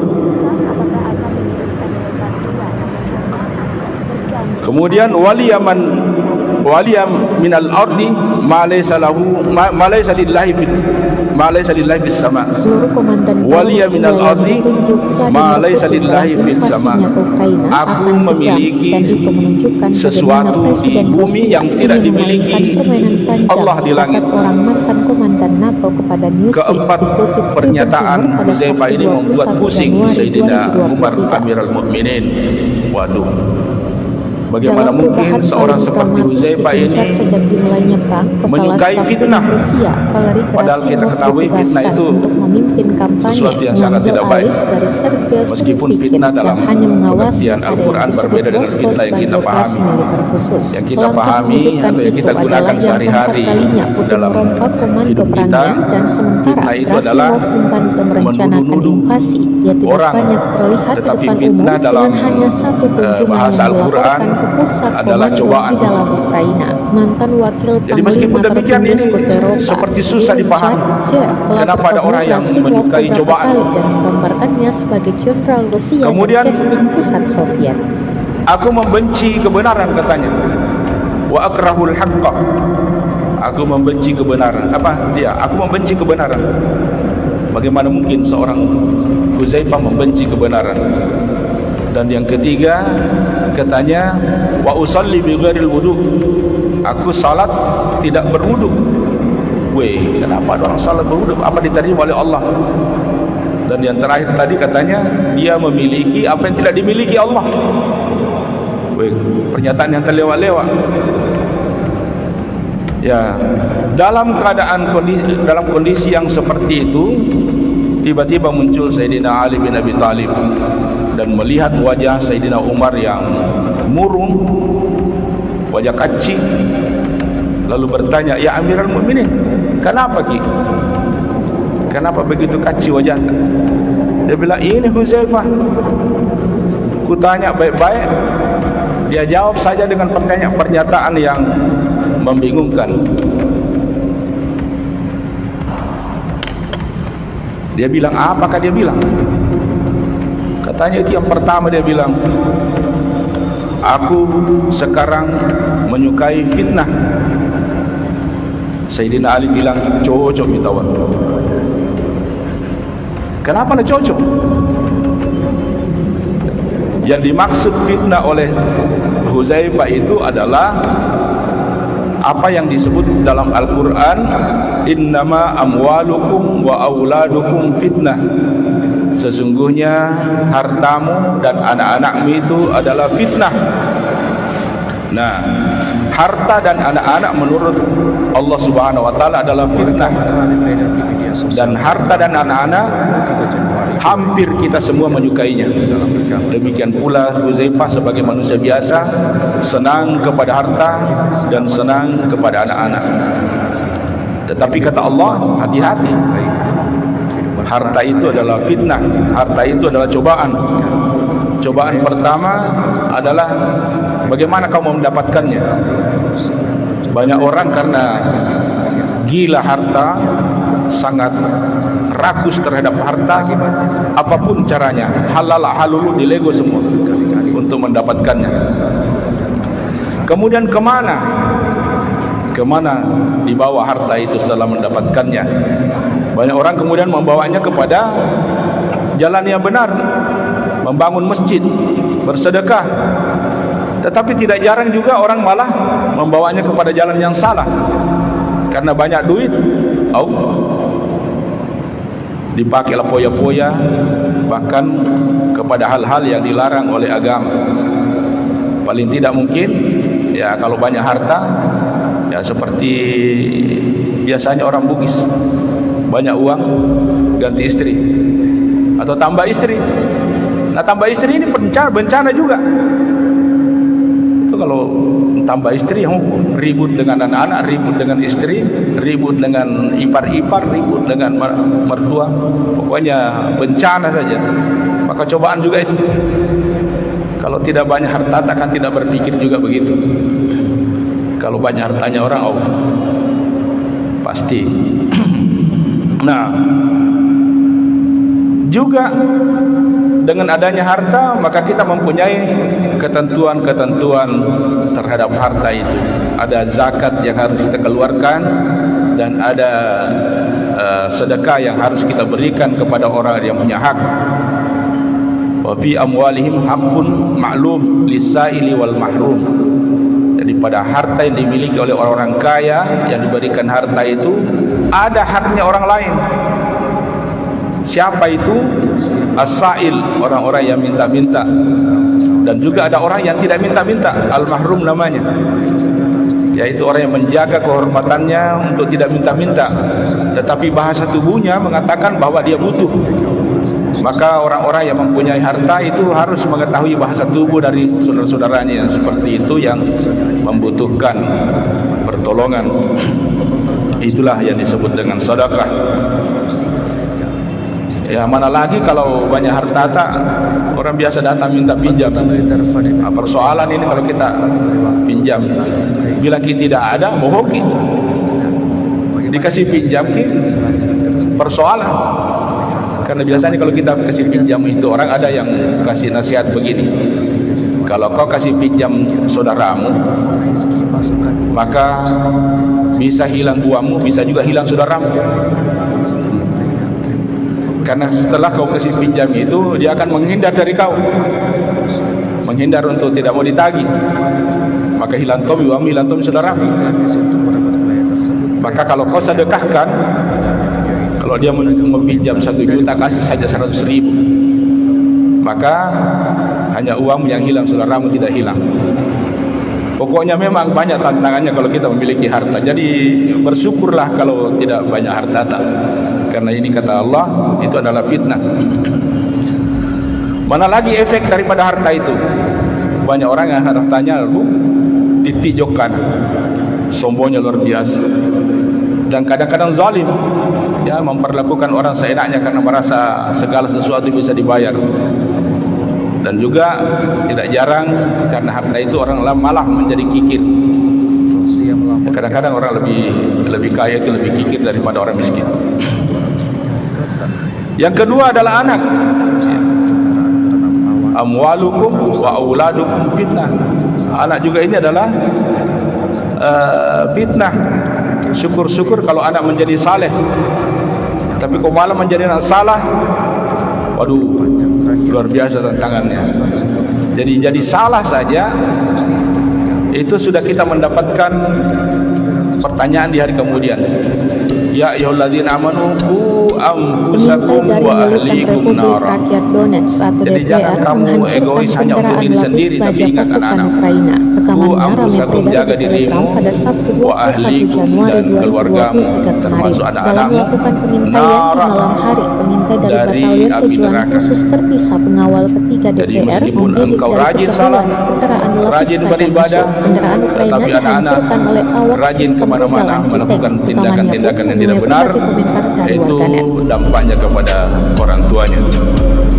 Bagaimana kalau seorang anak misalnya pasukan militer Rusia dengan Ukraina hari ini Minggu 22 Januari 2023 itu bukan hanya kita dapatkan di akhirat, di dunia juga. Lamanya konflik dia lempar mangganya orang itu sampai lalu kemudian batunya malah mengenai rumahnya orang, pecah kacanya, berantakan di dalam barang-barang mahalnya.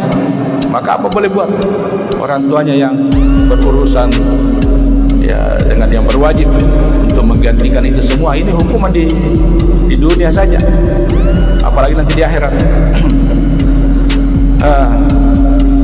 Apalagi sekarang ini banyak sekali kasus-kasus yang dilakukan oleh anak-anak. Ada tetangga saya baru-baru ini ya, hanya karena persoalan sepele kemudian pulang ambil balik lantas membunuh orang, dan rupanya yang dibunuh bukan itu tadi yang bikin persoalan dengan dia. Ya, persoalan lagi yang dibuatkan orang tuanya, orang yang seperti ini. Narkoba, ya, sekali. Jadi jangan terlalu sedih bapak-bapak, ibu-ibu yang tidak dikaruniai anak oleh Allah Subhanahu wa taala. Dan rupanya ya banyak juga persoalan kalau kita memiliki anak. Enak sih memang, bangga kita kalau masih kecil itu dapat anak. Paling tidak ya ada yang kita bilang kalau ditanya orang, karena begitu kita bertemu biasanya orang bertanya, berapa mi anak, berapa mi cucu. Jarang sekali bertanya berapa mi mobil. Oleh karena itulah banyak sekali orang yang sangat antusias untuk mendapatkan anak meskipun dengan membayar banyak sekali untuk melakukan misalnya program bayi tabung. Nah, setelah mendapatkan penjelasan seperti itu, Khalifah Umar mengatakan, oh ya begitu Palena. Lalu yang kedua, kenapa katanya dia membenci kebenaran, menyukai fitnah, membenci kebenaran. Lagi-lagi Sayyidina Ali mengatakan cocok gitu. Maksudnya cocok. Karena kebenaran yang dimaksud oleh Huzaifah adalah kematian. Sebagaimana firman Allah Subhanahu wa taala yang mengatakan wa'bud rabbaka hatta ya'tiyakal yaqin.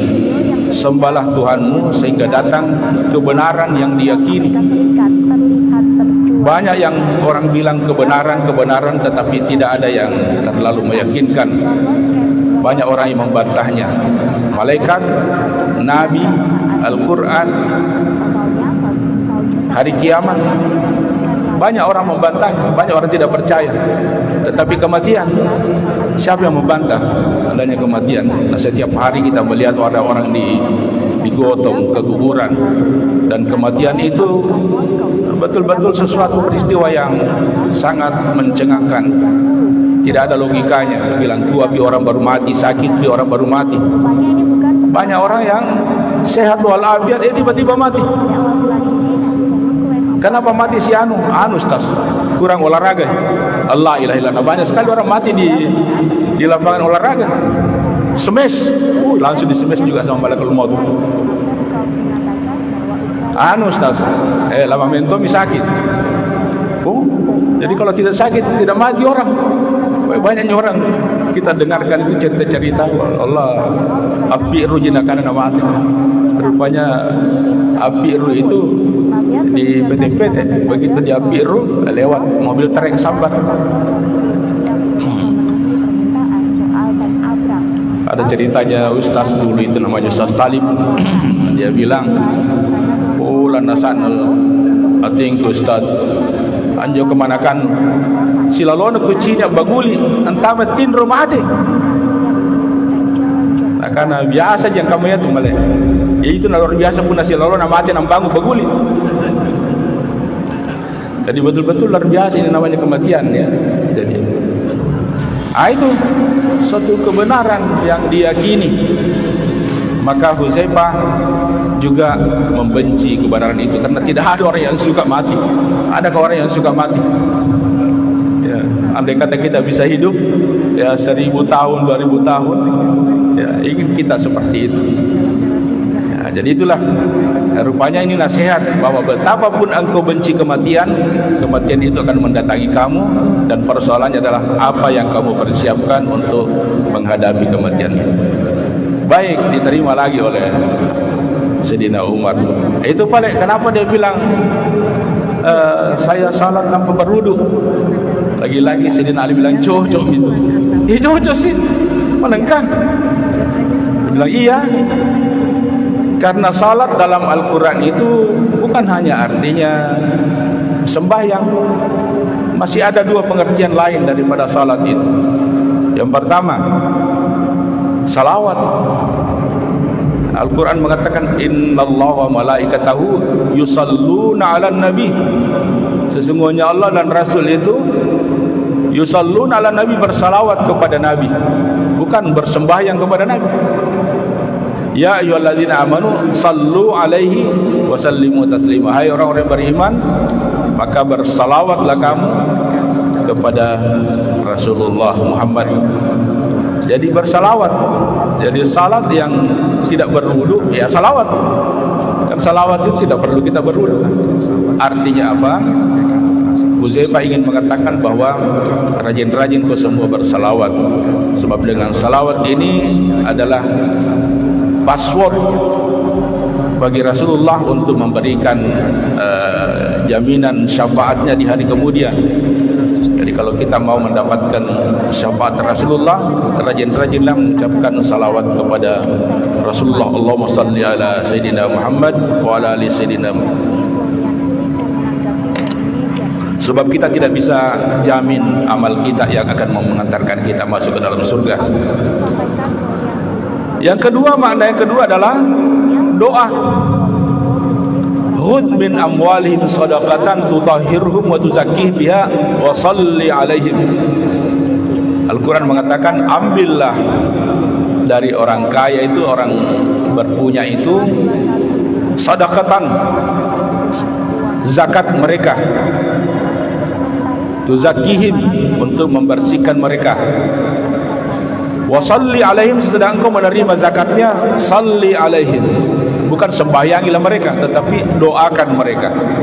Jadi penerima zakat dari orang-orang yang muzaki harus mendoakan itu sebagai perintah Allah Subhanahu wa taala. Wa shalli alaihim artinya apa? Kita juga dianjurkan oleh Hudzaifah ini supaya kita banyak berdoa. Dengan banyak berdoa itu menandakan bahwa kita sangat butuh Allah Subhanahu wa taala. Semakin meneguhkan kita sebagai hamba. Allah senang kalau kita banyak berdoa kepadanya. Berarti kita betul-betul menjadikan Allah ini sebagai tumpuan kita. Dan juga menggusur sifat kesombongan kita. Sebab kesombongan ini adalah sesuatu yang sangat dibenci oleh Allah Subhanahu wa taala. Jangan sampai mengira bahwa segala sesuatu bisa diraih dengan usaha. Melainkan juga harus kita banyak berdoa, bermohon kepada Allah Subhanahu wa taala. Dan yang terakhir, kata Sayyidina Umar, kenapa paling itu mengaku-ngaku bilang ada dia miliki yang tidak dimiliki oleh Allah? Maka langsung saja Sayyidina Ali mengatakan, Hudzaifah punya istri. Apa Allah punya istri? Hudzaifah punya anak. Apa Allah punya anak? Hudzaifah punya ipar, punya mertua. Banyak yang dimiliki oleh Hudzaifah tidak dimiliki oleh Allah Subhanahu wa taala. Tetapi tidak berarti lebih pore Huzaifah daripada Allah. Justru semakin meneguhkan bahwa dia adalah orang yang kecil, orang yang butuh. Sementara Allah tidak membutuhkan apa-apa. Jadi itu juga sekaligus menandakan bahwa kepemilikannya itu adalah kepemilikan semu. Seluruh artinya ya kita hanya mengaku punya, padahal itu semua dari Allah Subhanahu wa taala. Allah lah yang menentukan pasangan kita, Allah lah yang menakdirkan kita lahir dari seorang ayah dan seorang ibu, sehingga kita mengatakannya ayah dan ibu. Oleh karena itu jangan sedih ketika yang memilikinya yaitu Allah Subhanahu wa taala mengambilnya, dalam perubahan lantas kemudian kita mengaku sebagai pemiliknya, merasa enggan untuk menyerahkannya. Padahal sekali lagi bahwa itu adalah kepemilikan semata. Baik, karena berbahagia mengawasi pada yang disebut Moskow sebagai operasi militer khusus. Langkah mewujudkan itu adalah yang keempat kalinya Putin merombak komando perangnya, dan sementara Gerasimov membantu merencanakan invasi. Semuanya inilah titipan dari Allah Subhanahu wa taala. Hanya satu kunjungan saya yang pernah dilaporkan ke pusat komando di dalam Ukraina. Mantan wakil panglima tertinggi Skuteropa Richard Sirlev telah bertemu Gerasimov beberapa kali dan menggambarkannya sebagai jenderal Rusia dari Kestik pusat Soviet. Tiba-tiba ada temannya mengatakan, uang berharga ini, uang lama ini, kau coba bawa ke kolektor. Dia bawa, kolektor itu menawari 500.000. Wih, tinggi rupanya. Jadi dia dapatkan 500.000. Begitu mendapatkan 500.000, dia teringat dengan keinginan istrinya untuk memiliki lemari, karena tidak ada kasih lemari, kardus-kardus tidak tempati pakaian. Maka dia singgahlah membeli papan. Begitu dia membeli papan itu 500.000, dia gotong kembali datang ke rumah. Di tengah jalan dia melewati toko mebel. Toko mebel ini melihat, bagus ini di mana kau dapat kayu begini, papan begini? Dan saya beli tadi di situ. Tidak mau kau jual deh.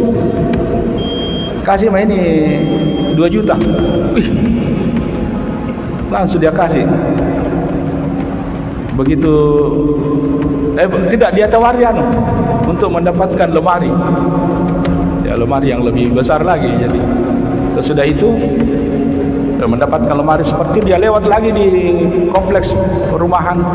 Di perumahan itu ada ibu belum lihat, bagusnya lemari tak? Berapa ini kita belikan? Bilang saya tadi tukar dengan papan. Ya, tidak mau kau jual nih. Kasih mah itu 10 juta. Dia jual 10 juta dari sebuah koin, lalu kemudian menjadi 10 juta. Rupanya begitu mendekati rumahnya, dia dihadang oleh perampok. Diambil uangnya 10 juta itu. Sempat ribut-ribut didengarkan oleh istrinya. Istrinya keluar, apa terjadi? Dia bilang, koin tua direbut oleh perampok.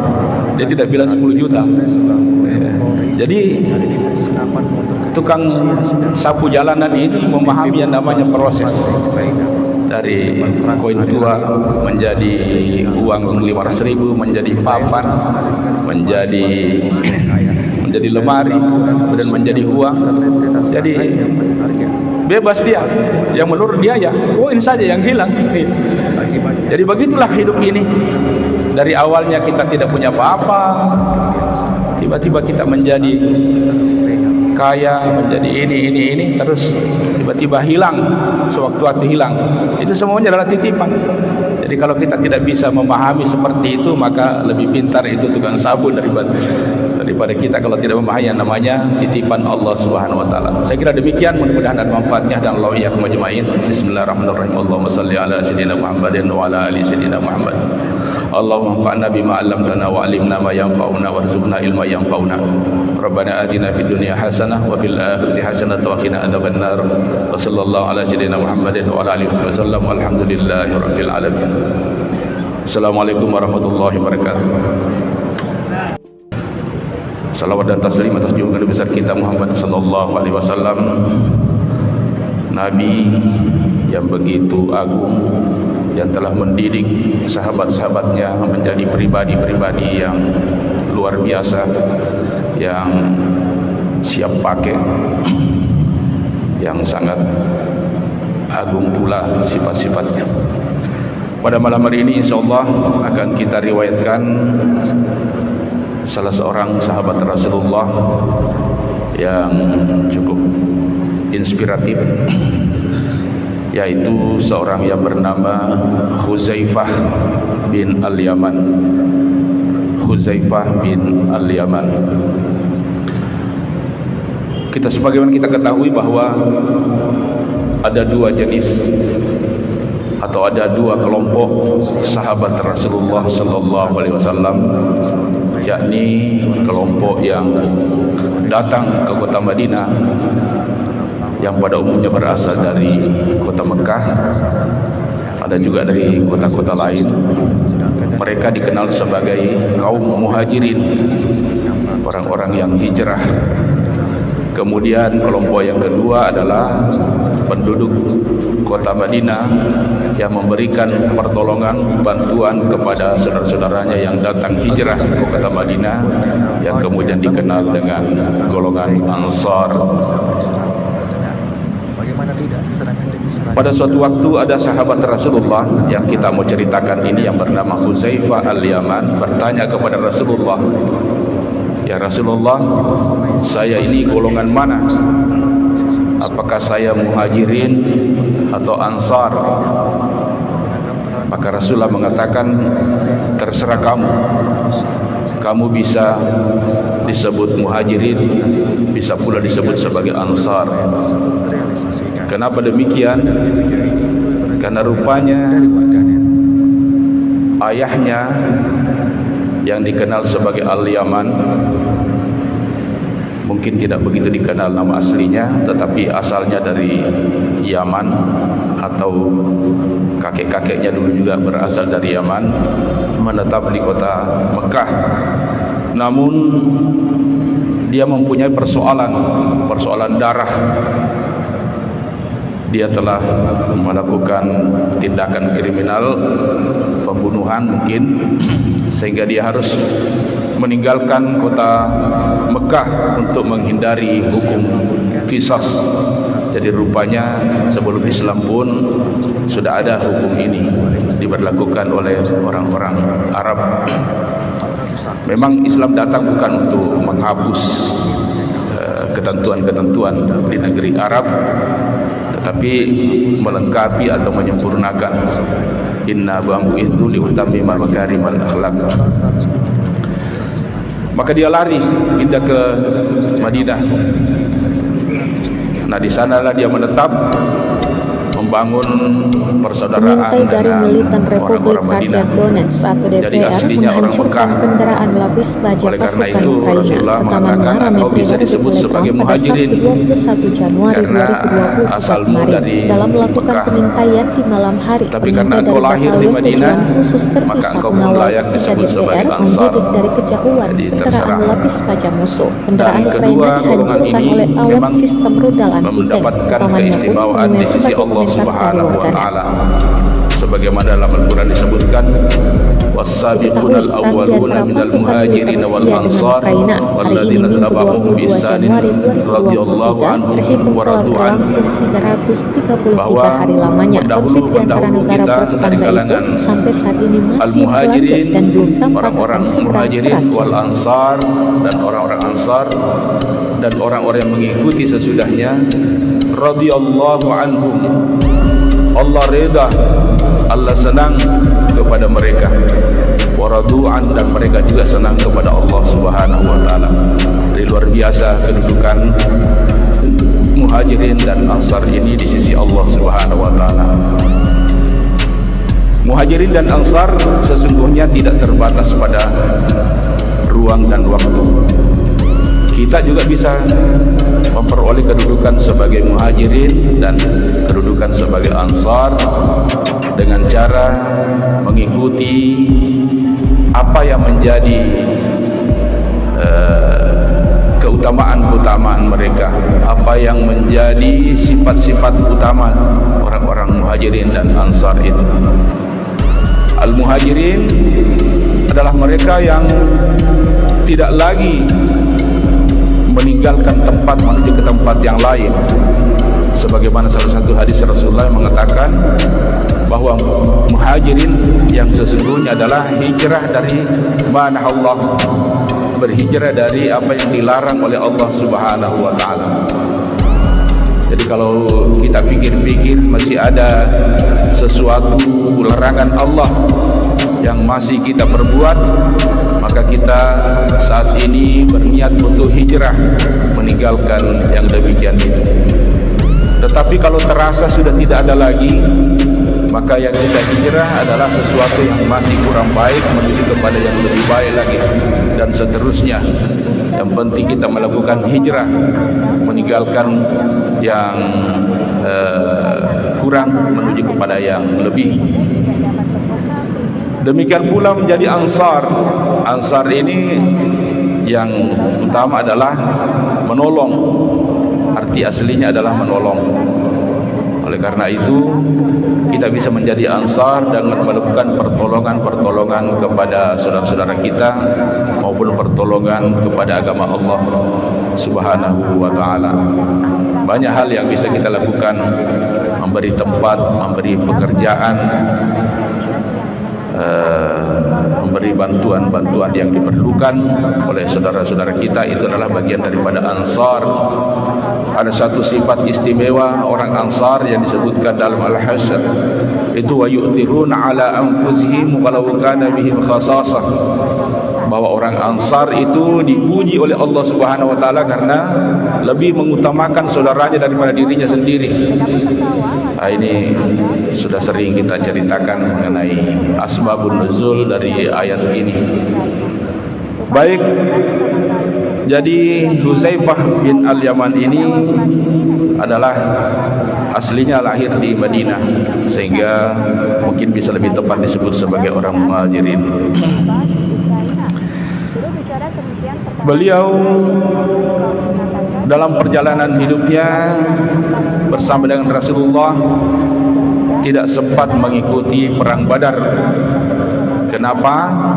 Karena waktu terjadinya perang Badar, dia berada di luar kota bersama dengan ayahnya dan ditangkap oleh orang-orang kafir.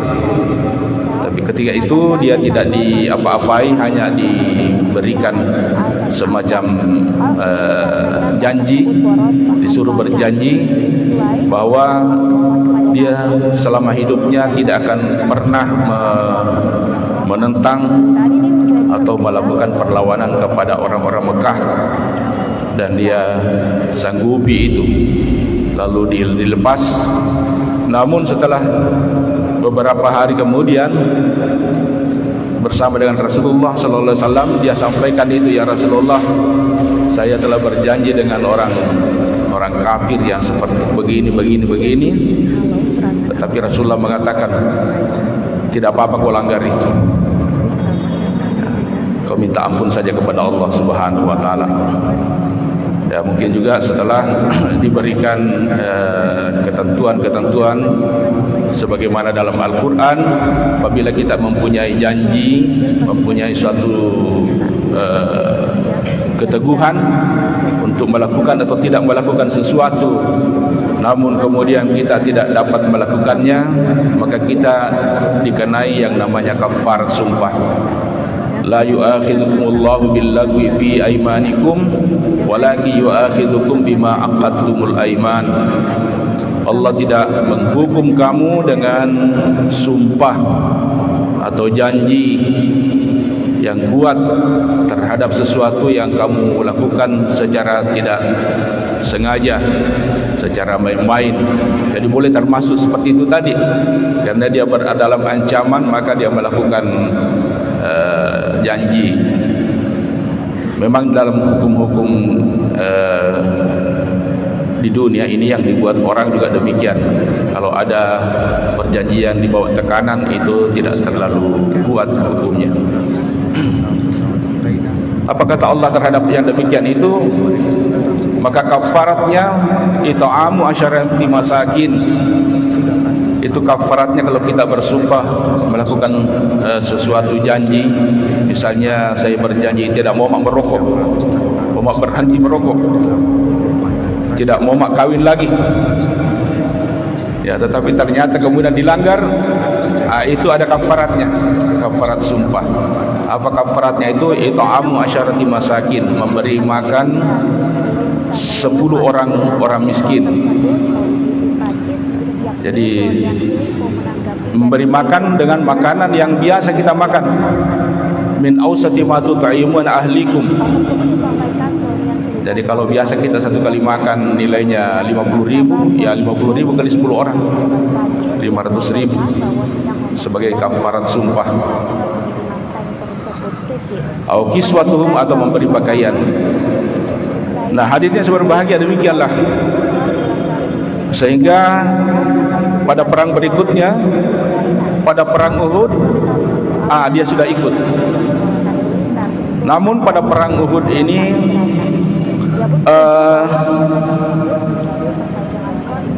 Huzaifah al-Yaman ini mengalami sesuatu yang mengalami kesedihan. Kenapa dia sedih? Karena orang tuanya, yaitu Al-Yaman, terbunuh dalam pertempuran Uhud ini, dan kematiannya tidak seperti yang diinginkannya. Dia ingin mati syahid, yaitu dibunuh oleh musuh. Tetapi ternyata dia dibunuh oleh sesamanya muslim. Jadi ketika itu dia berperang, dan mungkin modelnya mirip dengan model orang-orang kafir, sehingga dia dikejar oleh orang-orang muslim, orang-orang Madinah dikejar. Betapapun Huzaifah berteriak, "Weh, bapakku, bapakku!" tapi tidak kedengaran oleh orang yang mengejarnya ini, dan terus saja mengejarnya sampai kemudian menancapkan pedangnya, dan gugurlah Al-Yaman di tangan orang muslim sendiri. Betapa sedihnya melihat yang seperti itu. Tidak kurang Rasulullah SAW sendiri datang kepadanya dan menawarkan diat, itu pembayaran denda. Rasulullah sendiri yang mau membayarkan dendanya itu. Itu kalau dalam hukum Islam, kalau membunuh dan keluarga korban mau memaafkan dengan membayar diat, ada namanya diat, itu ketentuan pembayaran denda. Tetapi Al-Yaman, Huzaifah mengikhlaskan. Tidak apa-apa, karena memang ayah saya katanya menginginkan untuk mati syahid. Ya, dia sudah mati sekalipun di tangan orang-orang Islam. Tapi Rasulullah pun mengatakan bahwa yang demikian itu di sisi Allah Subhanahu Wa Taala dia mati syahid. Kemudian pada perang Khandaq, pada perang Khandaq ada lagi satu tugas yang istimewa diberikan oleh Rasulullah Sallallahu Alaihi Wasallam. Sebagaimana kita ketahui bahwa perang Khandaq itu sesungguhnya tidak terjadi karena waktu itu atas usul dari salah seorang sahabat yang bernama Salman Al-Farisi dibangun parit raksasa yang menghalangi orang-orang kafir masuk ke kota Madinah, sehingga saling intip-intip saja sampai malam terjadi. Pada malam harinya dengan gelap gulita datang pula angin kencang. Rasulullah ingin mengetahui bagaimana gerangan keadaan orang di sebelah, orang-orang kafir. Maka dia menunjuk Huzaifah, "Huzaifah, coba kau menyusup ke wilayah melawan kita, musuh kita. Kau cari, dengar informasi mengenai mereka."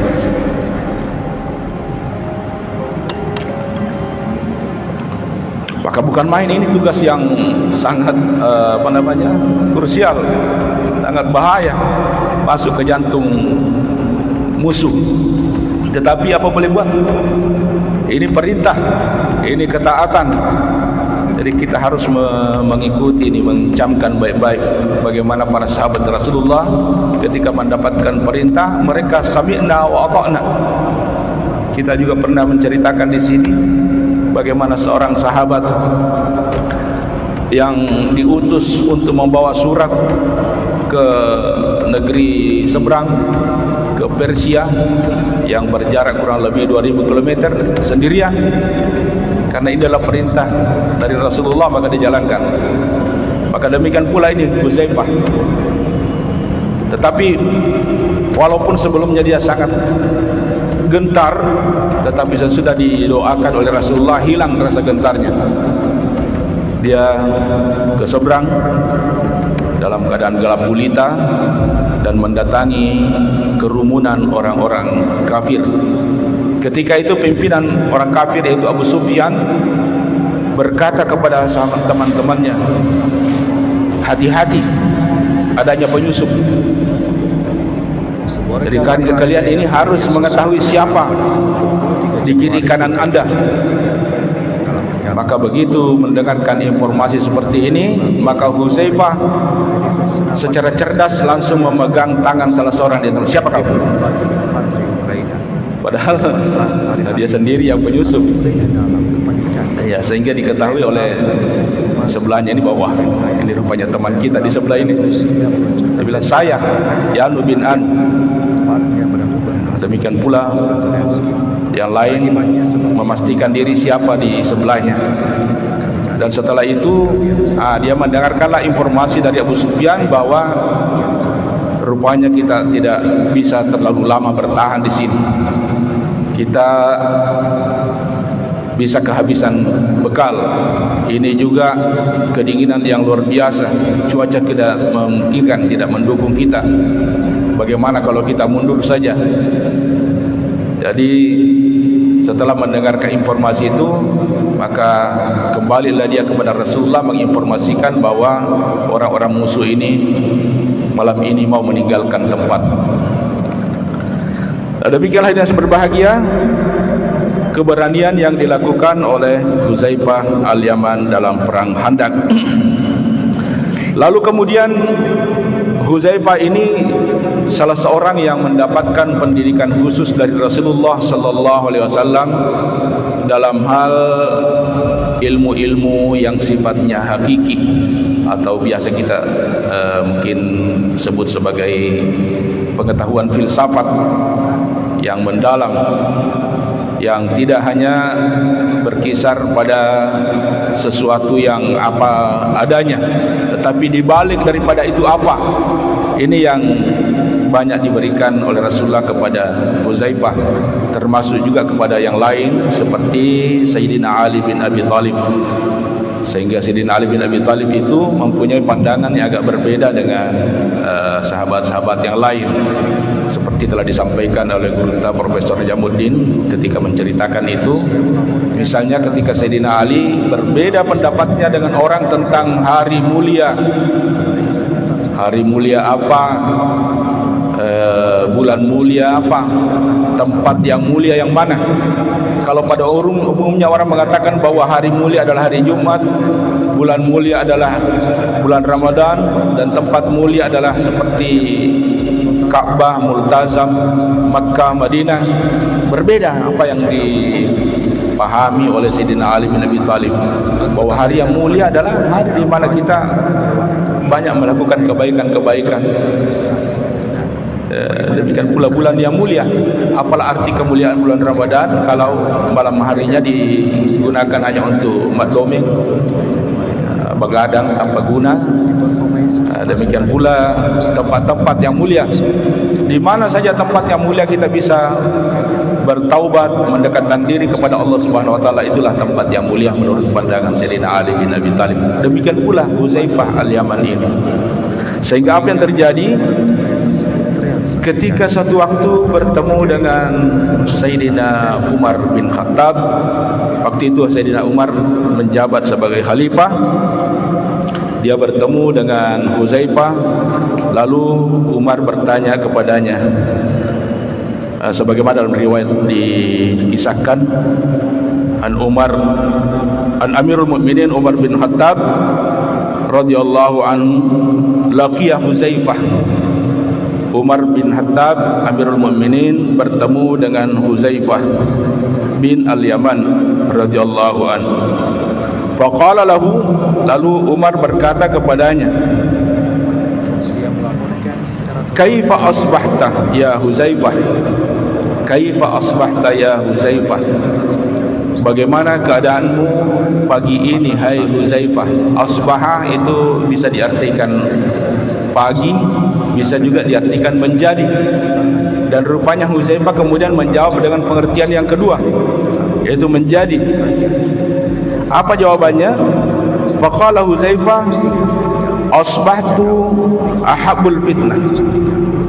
Aku sekarang menjadi orang yang menyukai fitnah. Pengintai dari militan Republik Rakyat Donetsk atau DPR Wa akrahul menghancurkan haqqa. kendaraan lapis baja Dan pasukan aku membenci Ukraina. kebenaran. Rekamannya ramai beredar di Telegram pada Sabtu 21 Wa usalli bi ghairi wudu'in. 2023 kemarin. Dalam Dan melakukan aku pengintaian di malam hari, salat pengintai dari batalion tanpa tujuan berwudu. khusus terpisah pengawal ketiga DPR membidik dari kejauhan kendaraan lapis Kemudian baja wali musuh. yaman Kendaraan Ukraina wali dihancurkan minal oleh ardi alat sistem ma begal laysa lahu anti-tank.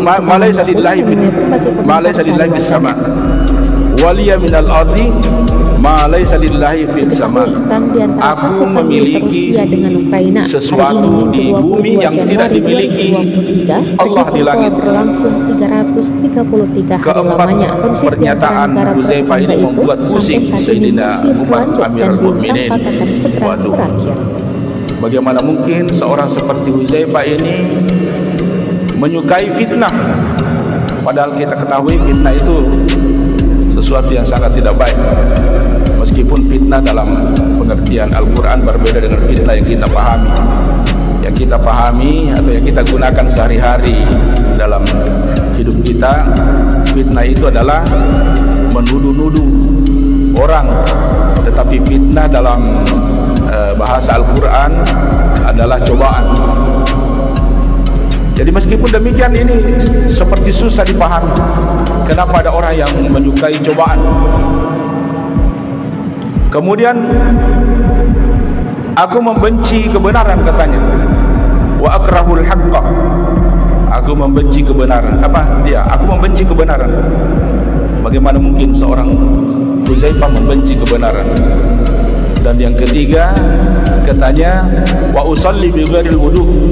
Aku salat tidak berwudu.